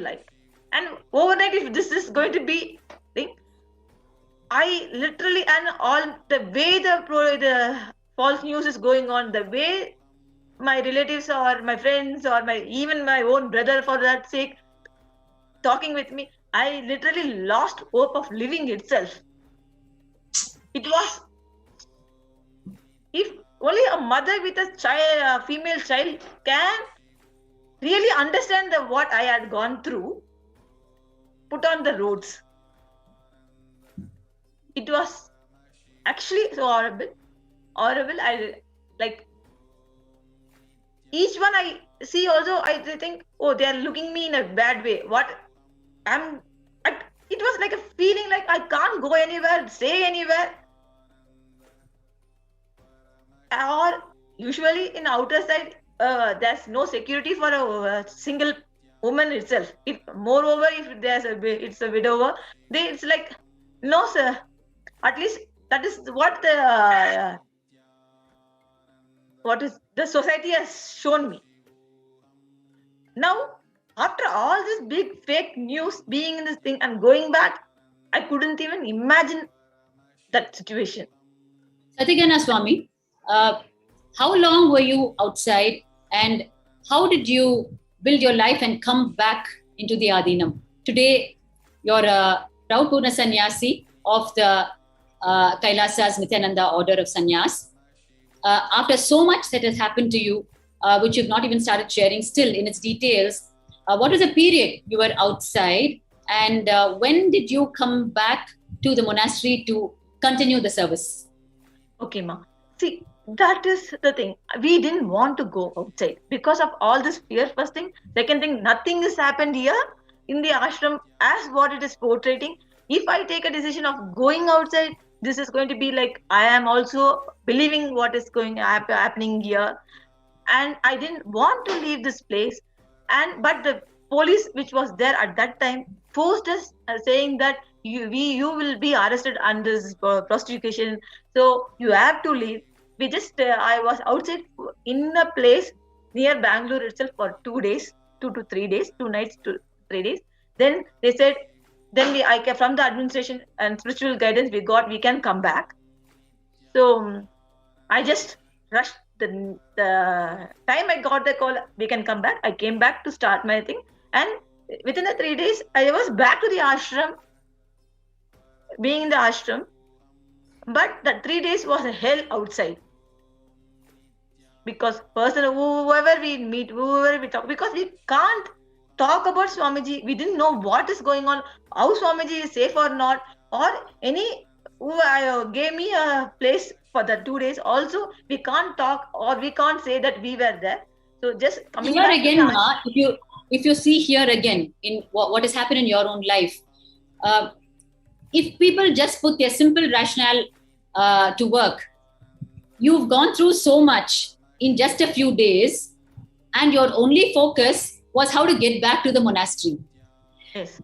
If people out there, the public, who are consuming the strategies of the media mafia with all their innocence, right? They're just consuming it with all their innocence. If they just think, okay, so these are the people who are sharing about being displaced so many times across so many attacks, women being displaced across so many attacks across the years. Why did they choose to go back to the monastery every time? Why won't they take the decision, enough is enough, I'll just live somewhere and die? Why would they want to go? Then they are really opening up an honest inquiry into what is happening behind this entire attack, how this entire attack has been strategized and staged, and how, instead of being bogged down by the attack, why we want to go back to the monastery, which is being portrayed as a brothel house, as a prostitution center, as a terrorist outfit center, as a cheating, all the cheatings that go on, and all the cheating sections under IPC. If so much is going on there, then why would so many women that too who have been displaced because of all these things want to go back to the same monastery? What do they gain out of it? If they ask that one simple question with simple logic. And this is exactly what is coming out in the public through the UN recognition of the Supreme Pontiff of Hinduism, the displacement of the indigenous women of Kailasa, and how we had gone through this displacement, and how this displacement had left a traumatic experience for us. Yet we all made our way back, and there were many who were victims of the displacement, who couldn't make their way back as well. And we wanted all the Hindus worldwide, all Kailasians. It is important we understand the strategies used by the anti-Hindu elements and the neo-Hindutva militant gang to completely dismantle, the Hindu nation from the very roots, from the very foundation, attacking the vulnerable sections of the society, the women and the children, and attacking the leader of the nation, the Supreme Pontiff of Hinduism itself. So it is a very strategic conspiracy against the Hindu nation, and it is very important that we as Hindus cognize what is happening to us, and the report that has been published by the United Nations on the persecution of the Supreme Pontiff of Hinduism and Kailasa really brings all this to limelight. And I invite each and every one of us to share this. Please download and read the report yourself. And in the upcoming segments of this program, we will be having many more of the victims of the persecution, the indigenous women who were victims and who are victims of this persecution, to come forward and share. And we invite each and every one of you to visit the UN website, download the report and read it for yourself, so you know how the rights of the indigenous women of Kailasa were completely violated, and how the persecution continues on the Supreme Pontiff of Hinduism and Kailasa. So we thank the Supreme Pontiff of Hinduism for bringing this to the attention of the international community by, documenting this persecution. While amidst all this was happening, having a team to document all this, whether it's pictures or videos or data, so that we could bring it out and we could publish, and the UN could recognize this persecution. This is because of the continuous efforts of the Supreme Pontiff of Hinduism that today the Hindu Holocaust has finally been brought to light. So with that, we would like to conclude today's segment.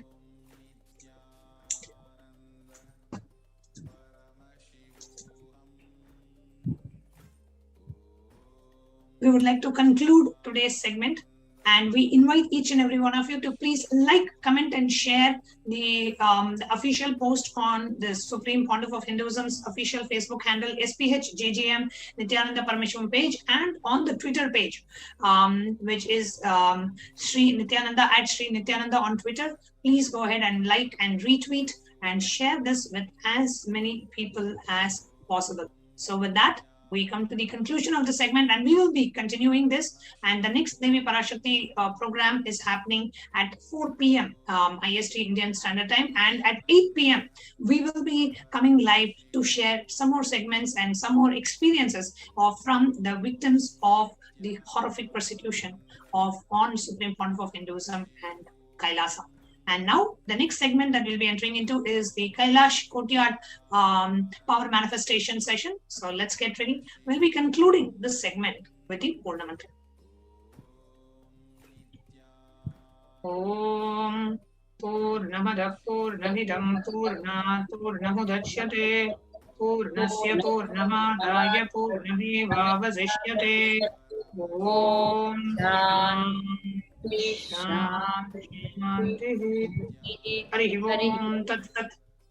Sarvam Bhagavat Shri Nithyananda Paramashiva Padukarpanamastu. Om Nithyanandam.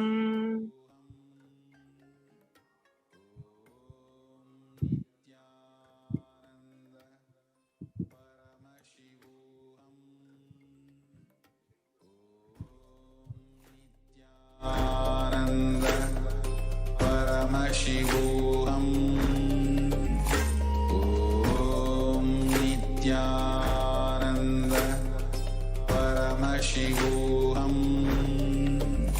Om Nityananda Paramashivoham. Om Nityananda Paramashivoham. Om Nityananda Paramashivoham. Om Nityananda Paramashivoham. Om Nityananda Paramashivoham. Om Nityananda Paramashivoham. Om Nityananda Paramashivoham. Om Nityananda Paramashivoham. Om Nityananda Paramashivoham. Om Nityananda Paramashivoham.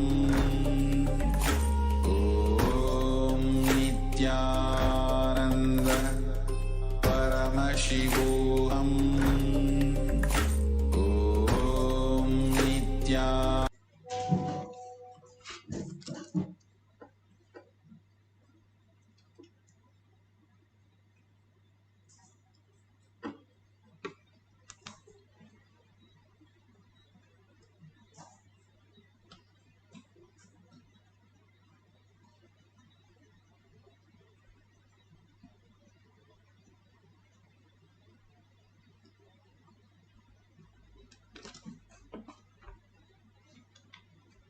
Let's start with the Sadguru Vandanam.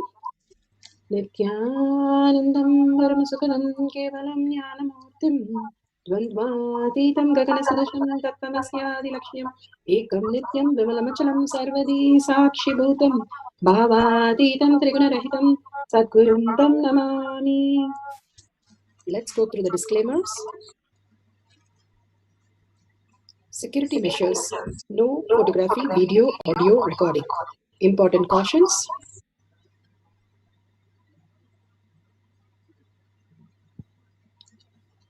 Please be aware of the important cautions.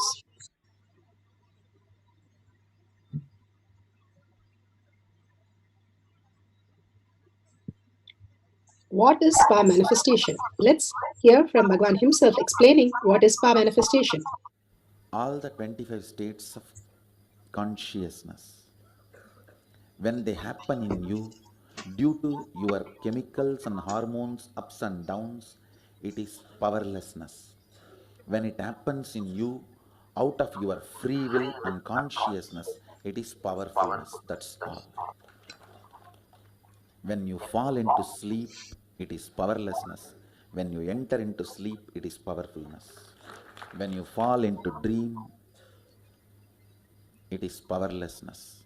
When you decide to dream, it is powerfulness. It's cognitive shift. It's not work. Work is a 4-letter word. Power manifestation is cognitive shift, playing with life, playing with being alive. Bhagwan beautifully explained what is spa manifestation. The cognitive shift in you. You start experiencing the oneness with Paramashiva and manifesting the powers. Being alive and commanding over the nature, commanding over everything, you understanding that you are the source of everything that manifests as reality. The Paramashiva in you starts becoming the reality for you more than the outer world, the identities that we carry. Now, the science of power manifestation, it is a science because it is repeatable and all of us can manifest these powers. And it has been supported by the evidences. The evidences from the Shastras, Shastra Pramana, the eternal unchangeable truth revealed in the source scriptures, the Vedas and the Agamas. Apta Pramanas, the Aptas, are the Rishis, Munis, Ganas, Nainamas, Alvars, Siddhas, who have experience and the results of the Aptas, who are the authority of Hinduism, who manifested all the powers of Paramashiva, which is authentic, scientific and foolproof. Atma Pramana, account of His Divine Holiness Bhagavan Nithyananda Parameswaram, this millennium's avatars, personal experience of power manifestation, Bhagavan's very own Leela, mapping to the Shastra and the Apta Pramana. Shakshi Pramana, experience of the millions of disciple, devotees, followers all around the world manifesting the powers of Paramashiva, initiated by Bhagavan himself. Bhagavan has beautifully said, I myself will be in the Kailash courtyard and manifesting the powers through each one of you, making you experience that you are Paramashiva, you are Parashakti, manifesting all the realities. He has brought all the gifts from Kailasha for us to experience each one of them and be in the oneness with Paramashiva. Pratyaksha Pramana, the scientific study, measuring the effect of being in the enlightened state. Again and again, we can be in the enlightened state, the thoughtless space. Thinking is not required for life. And the superconscious being, how he has described that so many have experienced that oneness and manifested their reality. And each one of us can manifest the same thing, understanding the higher science of the reality. Let's go to the Shastra Pramana. This is the scriptural reference for the power of will. And this is from the Shiva Sutra, Sutra 1.13. Icha Shakti Uma Kumari, Bhagavan Paramashiva says, his will is the energy of Shiva and it is called Uma, an independent power of Paramashiva, and it is called Kumari, the cosmic energy that plays. Shiva Sankalpa Mama Sankalpa. It is beautifully said how his will becomes our will. And is it free choice or it is predetermined? Bhagavan beautifully says, when you are caught in the delusion, it is predetermined. If you want to be in the free will, if you understand that your father is $1 trillion father, simply you can manifest any of the realities, then it is a free will. So if you understand that you are consciousness and you are the source of everything that exists as reality, the manifestation, all that exists, Bhagavan says, is Paramashiva. All that happening is Parashakti, manifested as reality. All that exists is we, if we wake up to understand that, we will understand the higher reality. Each one of us a reflection of each other in different shapes, different form, different possibility. But everything is a manifestation of the reality. Consistently, we are manifesting our reality and experiencing the oneness with Paramashiva. All that which exists is more and more in a beautiful space of oneness. When Adi Shankaracharya, who is an embodiment of Paramashiva, who was feeling thirsty one day, so he took his disciples and went that side, and he found an arak shop, and he took that and drank it, and his disciples were so happy they also drank it. And going further, he again felt thirsty, and then he saw a molten metal area, and all the disciples literally got shaken. What is he going to do? He went and drank the molten metal, and nothing happened to him, nor the throat, nor the stomach, nor his body. Everything was just perfectly fine. And he turned to the disciples literally vanished away. All that we need to understand is how they were able to dissolve into the any possibility that existed. If a stone could eat the sugar cane, or the elephants could come into the prison and eat tons of sugarcane in Hathiram Baba's case, whatever the possibility, they just understood that it is anything is a possibility. How in the dream anything is a possible, even though you are lying down, and you manifest all that as reality. Same way, all these great truth is a possibility in us. If we experience the higher science, we will understand the greater reality we are. Each one of us are Paramashiva, the very core. Otherwise, we are literally a dead body, a matter. A thought is a matter, a body is a matter, but there's something beyond that which can be experienced as consciousness, which is manifesting this body also, which is manifesting the thoughts also, which is manifesting our reality also. But we take the identity thinking that we are doing something here. And that is where the confusion starts. If we understand the higher science, that we are the manifestation of the higher reality. We are not just a part of it, or we are not just a matter, but we are consciousness. And when we understand that we stay as consciousness, we can experience the oneness with Paramashiva. We can manifest any reality. The Siddhas, the Nayanamars, the Alvars, all of them have experienced all this reality because they understood the science, how we exist in the existential truth. What we perceive right now is only delusion, which carries a lot of sufferings, lot of pain, lot of incompletions. In the dream, anybody hits you or hurts you, or you get hurt, or you have a heart attack, you don't run to the hospital when you get up. That is exactly how Bhagavan says, when you wake up to the reality, you'll understand all what you're perceiving as your struggle, as your incompletion, as the most miserable time is just part of your dream. When you wake up, nothing is real. All are projection of your own reality. Somebody is projected as a cunning person, somebody is projected as a very nice person, somebody is projected as an angry person, is different forms and shapes of yourself. If you understand that whole science, how we can exist and how the very core of us as a reality exists, we can manifest any reality and command over that. Anywhere which we are not listening to ourselves, that's when the outer world does not listen to us.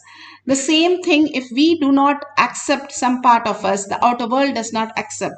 In some part of us where we get angry with us, that is the some part of us which is angry with us. If we complete all the dimension in us, instead of changing the mirror or putting a plaster in the mirror because we got hurt, does not help. If we change ourselves and understand these are delusion that I have created, I enrich them, I cherish them. If I drop them, the mirror will also drop it. It's simple as a how the hat and the monkey story. If you drop the hat, all the monkeys will drop it. So if you drop the incompletion, all your outer world reality, and simply drop it, and you will be in collective oneness with everything that exists. You will understand that whatever you perceive is exactly what is the outer world manifesting as reality. If you perceive only Paramashiva, Parashakti as your reality, continuously soaked in that, then you will see everything in the outer world as auspiciousness, as a possibility, as manifestation, as listening to you as a reality. How we are aligned to the highest cosmic space and the deep inner core that we are Paramashiva, how much you are integrated to that, life is integrated with you for that. The more we are integrated to the higher reality, the more we are going to have the auspiciousness and abundance flowing through us, and whatever we command and demand, it simply starts manifesting as reality. Bhagavan has beautifully given the science of our manifestation. The Apta Pramana. Aptas are the Rishis, Munis, Ganas, Nayanamas, Alvars, Siddhas who have manifested the powers of Paramashiva. This is from Periya Purana. This is a story of the Ilaikunde Nayanar who got lot of wealth and he wanted to donate to every person who is a Shiva devotee and treat them with care and respect and everything. One day Shiva comes by and he wanted to see how he can help him. And so that day it was raining a lot and all the woods and everything was outside. And in that rain, he came by and he said, I'm very hungry. I need food now. And so beautifully, the Nayanar got together with his family and simply even the wet logs of fire, he prayed to Shiva and then he lit it up and cooked in that wet wood and fed him. And whatever he had given all that to him to make him feel comfortable. When he saw that devotion, dedication, and manifestation of the power of just simply bringing the heat in a wet wood to light it up for fire was the ultimate, and Shiva blesses him and gives him the darshan. When you are completely surrendered, that whatever Shiva gives as auspiciousness, Shiva is not somebody else. The people who you are interacting every day with yourself, whoever is living with you, whoever is working with you, are all the forms of Shiva who is manifesting as different reality as you. And when you understand the greater science that is a projection of you, as Shiva himself is manifesting as those reality, more and more you get into the oneness space and take every instant as a prasada, you will start seeing everybody as Paramashiva himself. When once they had a big gate for Ramana Maharshi so that people don't come when they come for the Tiruvannamalai going around the hill Girivalam. So they put a big chain and big place so that they don't go near to Ramana Maharshi. So what he did was he picked up the chair and went the other side of the chain and he went and sat in where the people are supposed to be standing. And everybody asked, if you do this, everybody will come and fall at you. And he told, what do you think? They are coming for darshan for me? No, they are all Arunachala. I want darshan of them. So I am going and putting myself there so that I get a good glimpse of them. It is so that he saw everybody as only Paramashiva. More and more, when you ask Bhagavan, how does he see you? How does he see the whole hall? He says, I see as frequencies, as energy, as Paramashiva, as each individual. He does not see with a label on us as so and so and so and so. He sees everybody, everything as Paramashiva, only a manifestation of that reality. When you are soaked in Paramashiva, everything will appear in that form and in that name. And simply you will start understanding everything listens to you. Even the objects start listening to you, whether it is matter or if it is a person, simply will start listening to you because you are in oneness with Paramashiva. Let's hear from Bhagavan beautifully narrating on the consciousness. All the mental abilities source of all the knowledge and source of all the mental resources is Nirvikalpa Samadhi. Even when you are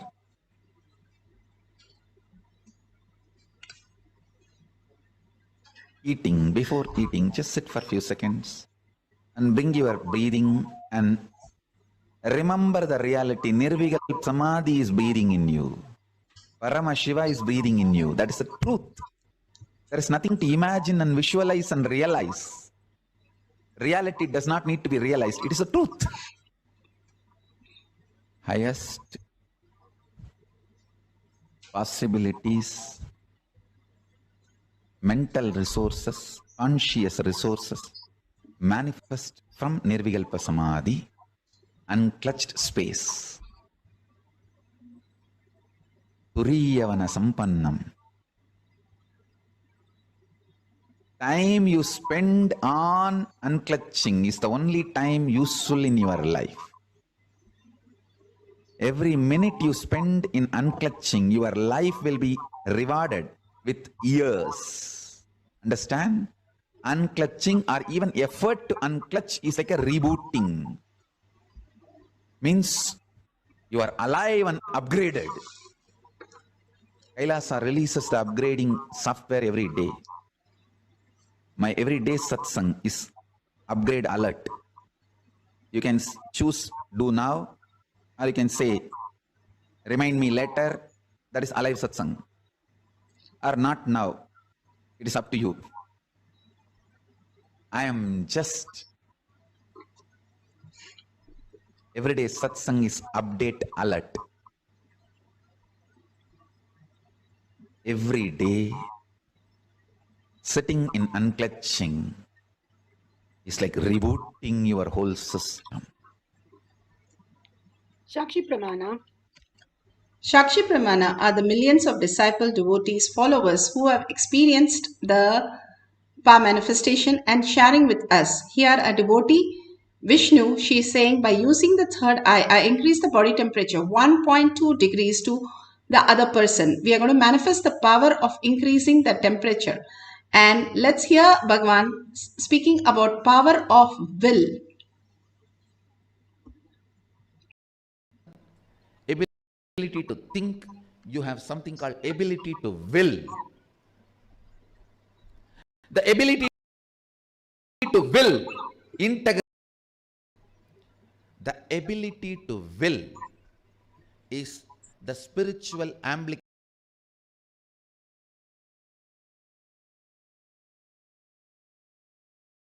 Will.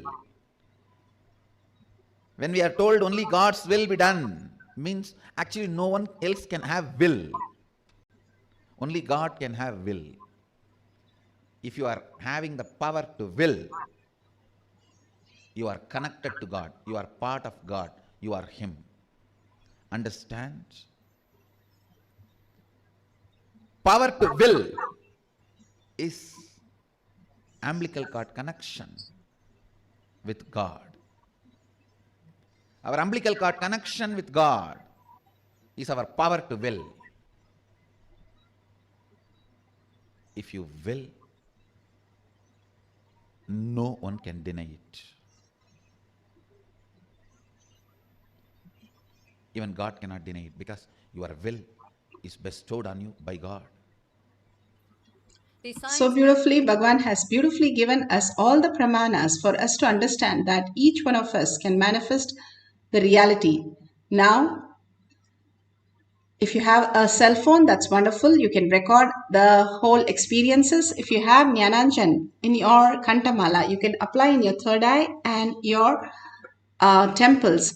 If you do not have the Jnananjan, that's okay. You can apply the Aushadha, the Vibhuti and the Kumkum in your third eye. It detox you so much that you start realizing and the superconscious can reflect in your brain as reality. All these great truths that Bhagavan is giving us again and again for us to understand the higher science, how we exist as consciousness.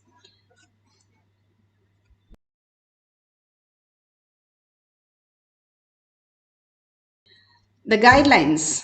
You can start recording the camera. Put the Jnananjan in your third eye and your temples. And if you have a partner, wonderful. If you do not have a partner, that's also fine. You can increase your own temperature. If you say you don't have a thermometer, how do I increase and how do I know? You can take a glass of water.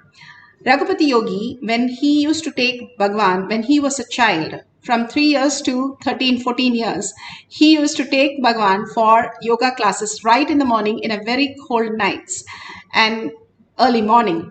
And so Bhagwan has to take bath in the temple tank and it used to be very shivering.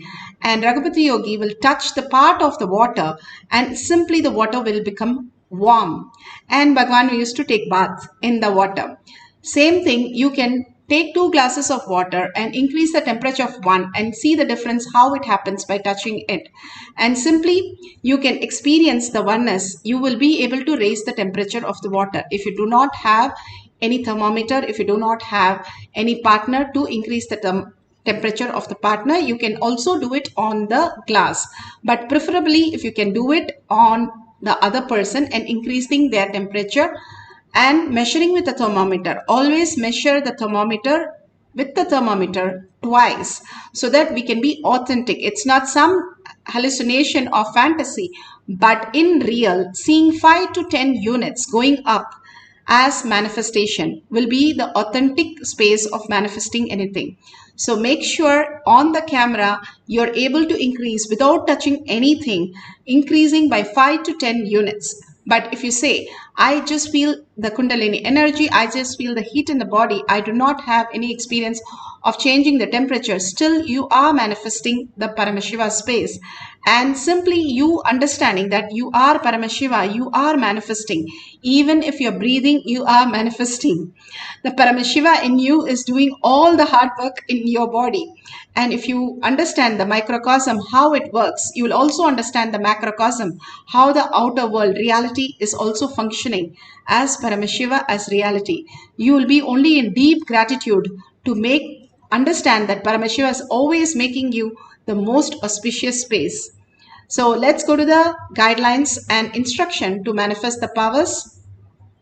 Let it be very authentic. Do not have any external ways to connect to the water or the body temperature, only through the power of third eye. And this is only healing a person, so it will not have any side effects or after effect. So sit straight with the head, neck and spine in a straight line and visualize Paramashiva, Parashakti, Bhagwan beautifully darshans and satsangs and his gestures and his powerful cognitions. Remember all the words that he said. Reinvent yourself, rebuild yourself. Again and again, hold that powerful cognition. Bhagwan is giving us the best breakthrough that we can experience in the reality. The power manifestation is the ultimate space. Every day, few minutes being in the conscious space, we are manifesting all the powers of Paramashiva.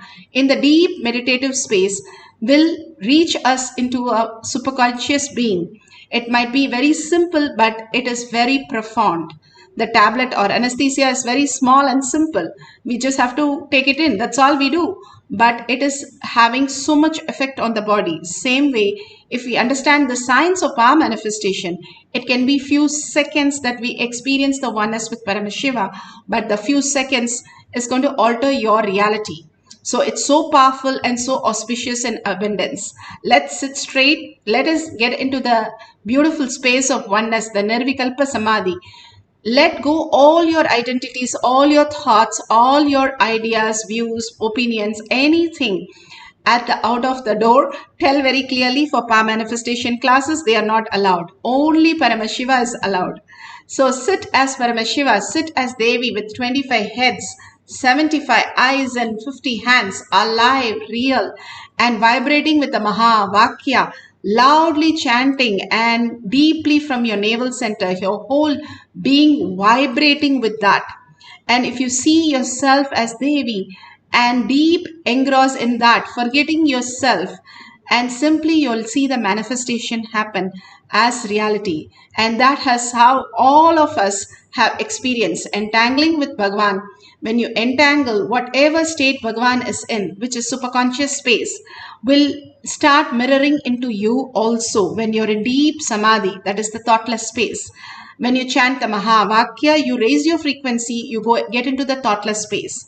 And holding the oneness, the Bhava, with Paramashiva entangles the same thing. How the tuning fork, if you have two tuning fork, one, if you hit on one, the other will be starting to manifest. Same way, all of us sitting with this oneness capsule, chanting the Mahavakya, raising the frequency, same thing happens. You entangle with the higher intelligence, higher consciousness, and that auspiciousness and abundance just flows through you as reality. So let's start chanting the Mahavakya intensely and experience the power of will of changing the temperature of the body or the water.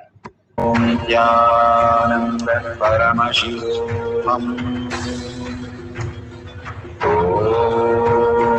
Nithyananda Paramashivam. Om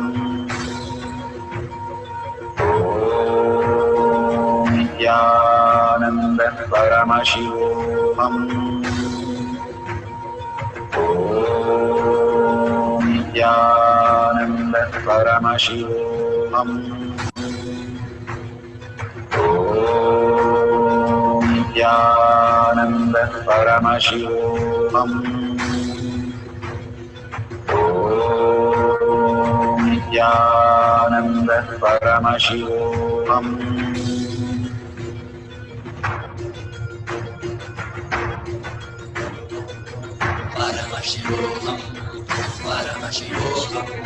Let Paramashiva's third eye manifest in all our third eyes. Let the Amrita pour, let the Varni open up, manifest in all of us.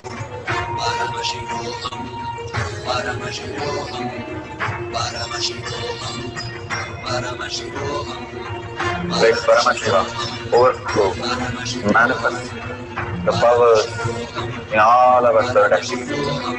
Om Nithyananda Paramashivam. Om Nithyananda Paramashivam. Om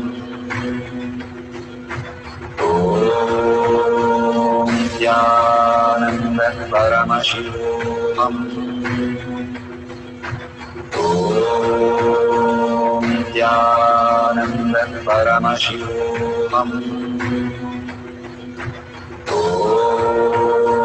Nithyananda Paramashivam. Om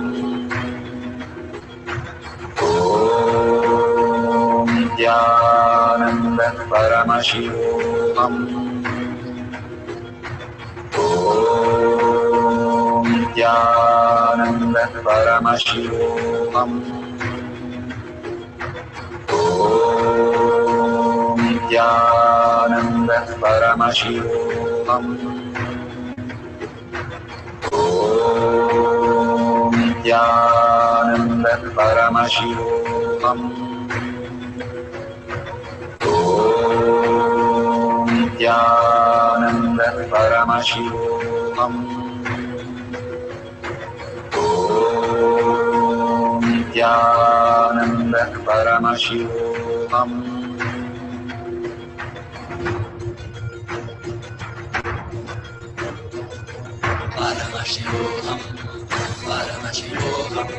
Let Paramashiva's third eye manifest in all our third eyes. Let the Amrita pour, let the Varni open up, manifest in all of us.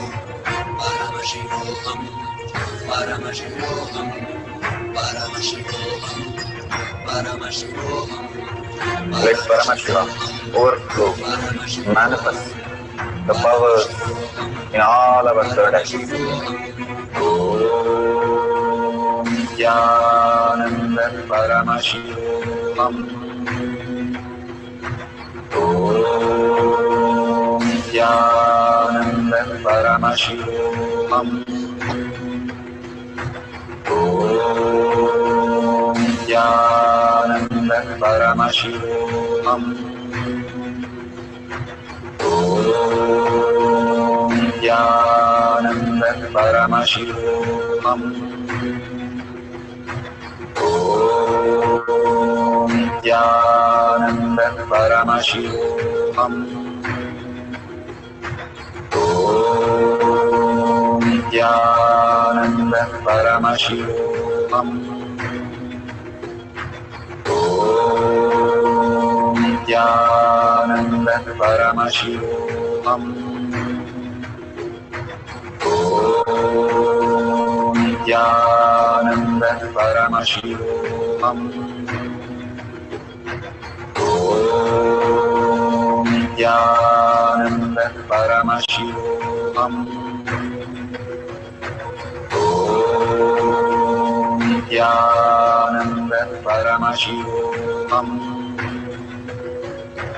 Om Nithyananda Paramashivoham. Om Nithyananda Paramashivoham. Om Nithyananda Paramashivoham. Om Nithyananda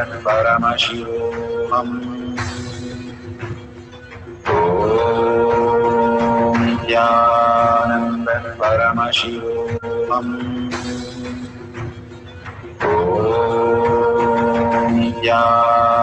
Nithyananda Paramashivoham. Om Nithyananda Paramashivoham. Om Nithyananda Paramashivoham. Om Nithyananda Paramashivoham. Om Nithyananda Paramashivoham.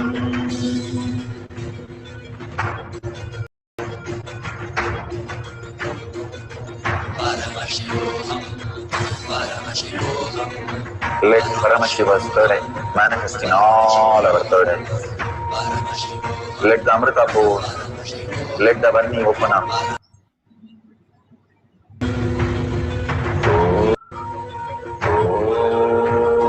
Om Nithyananda Paramashivoham. Om Nithyananda Paramashivoham.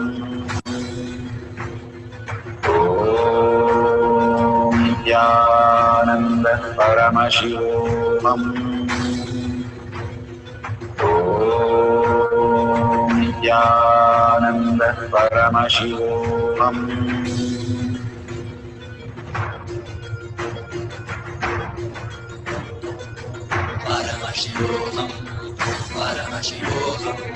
Let Paramashiva's third eye manifest in all our third eyes. Let the Amrita pour, let the Varni open up, manifest in all of us.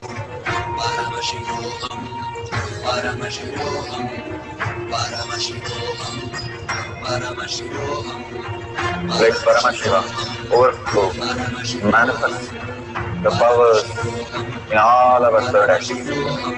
Om Nithyananda Paramashivoham. Om Nithyananda Paramashivoham. Om Nithyananda Paramashivoham. Om Nithyananda Paramashivoham. Om Nithyananda Paramashivoham. Om Nithyananda Paramashivoham. Om Nithyananda Paramashivoham. Om Nithyananda So beautiful. Whatever we have experienced is the prasada from Bhagwan. Again and again, if we understand how the higher science works, we'll be in such a gratitude. Gratitude is the shortest distance for us to understand the higher reality. Because the more and more we understand how it has been done, it is simply the compassion, uncompromisable compassion of the higher self, the Paramashiva, to manifest in us as reality. Again and again, when we understand the higher science, we will manifest more abundance and more powers. We will start understanding everything that exists is a manifestation just for us. And each one of us experience that Brahman, that ultimate source, the ultimate reality, consciousness, Paramashiva, Bhagavan himself, manifesting through us and so beautifully bringing all the auspiciousness and abundance. It is not just increasing the temperature, it is increasing your auspiciousness and abundance. Whenever you sit, even for a second of unclutching, it's worth than anything you did on the day, Bhagavan says. It's so powerful. Even if you touch the electricity 1 second, it's enough to kill you. So it's so powerful. That is the exact space. And this is more powerful than a strong nuclear force. So what could happen if you are in consciousness continuously for a few seconds? You will be enlightened. Bhagavan says 21 seconds, if you are able to stretch yourself into the oneness space, simply you become Paramashiva and simply manifest as reality. As ultimate reality, you start living as an enlightened being, superconscious being. It is quite possible for each one of us. That is why we have so many millions of them, enlightened souls who have manifested all these powers. Again and again, we listen to all these great stories where we understand the higher science. D.K. Patamal was initiated by Ramana Maharshi into the greatest singing possibility. And she was not even speaking, and she was a special child when she went to Ramana Maharshi as a little girl. And he touched her throat and blessed her, saying that she will be the greatest singer. And today we have the reality happening. All these great avatars have manifested in all of us in different possibility that we can have so many references. If we understand how these sciences work by these power manifestation classes where Bhagavan himself says, I myself is present to manifest your reality. If you're sitting with Bhagavan right now in front of you, what would you be thinking? What you would be wanting to say? And you will be in such a oneness, you will forget everything that exists because of his presence, not because you are next to him, but because of his presence. Bhagavan beautifully says, the Ganga gets cleaned near the ocean not because Ganga goes and meets ocean, but the ocean comes and cleans the Ganga and removes all her dirt out and sends her back. Simply like that, all of us, when we are in the space of oneness, few minutes during power manifestation, we start experiencing the higher reality which changes our perception of this world and perception of everything. The powerful cognition that Bhagavan is giving continuously for us to shift into the next possibility. The world is going to be conscious driven. Like how we had the technology driven age, we are going to have a conscious driven age. And getting ready for that is what Bhagavan is preparing our mind, body, detoxing us and making us pure space of oneness to experience the higher reality. So we'll have one more cycle of power manifestation of the power of will of increasing the temperature of other person or the glass of water. How you would prefer, you can do that. If you've already manifested, great, you can share that experience in the chat for others to be inspired and others to entangle with that message. If you're feeling like I'm not manifested, surrender everything to Bhagavan's lotus feet. Again and again, surrendering to Bhagavan's lotus feet will raise you to the higher reality. At Bhagavan's lotus feet, all that we exist, we understand, we know, drop it, drop everything. And simply you will see the manifestation happening. Once you understand that there is nothing for us here except experiences. The rays of the suns are equally powerful as the sun. The rays are experiencing the oneness of the sun and radiating. Same, each one of us is Paramashiva. Each one of us can radiate the same thing as Paramashiva and manifest all the reality, holding only that powerful cognition.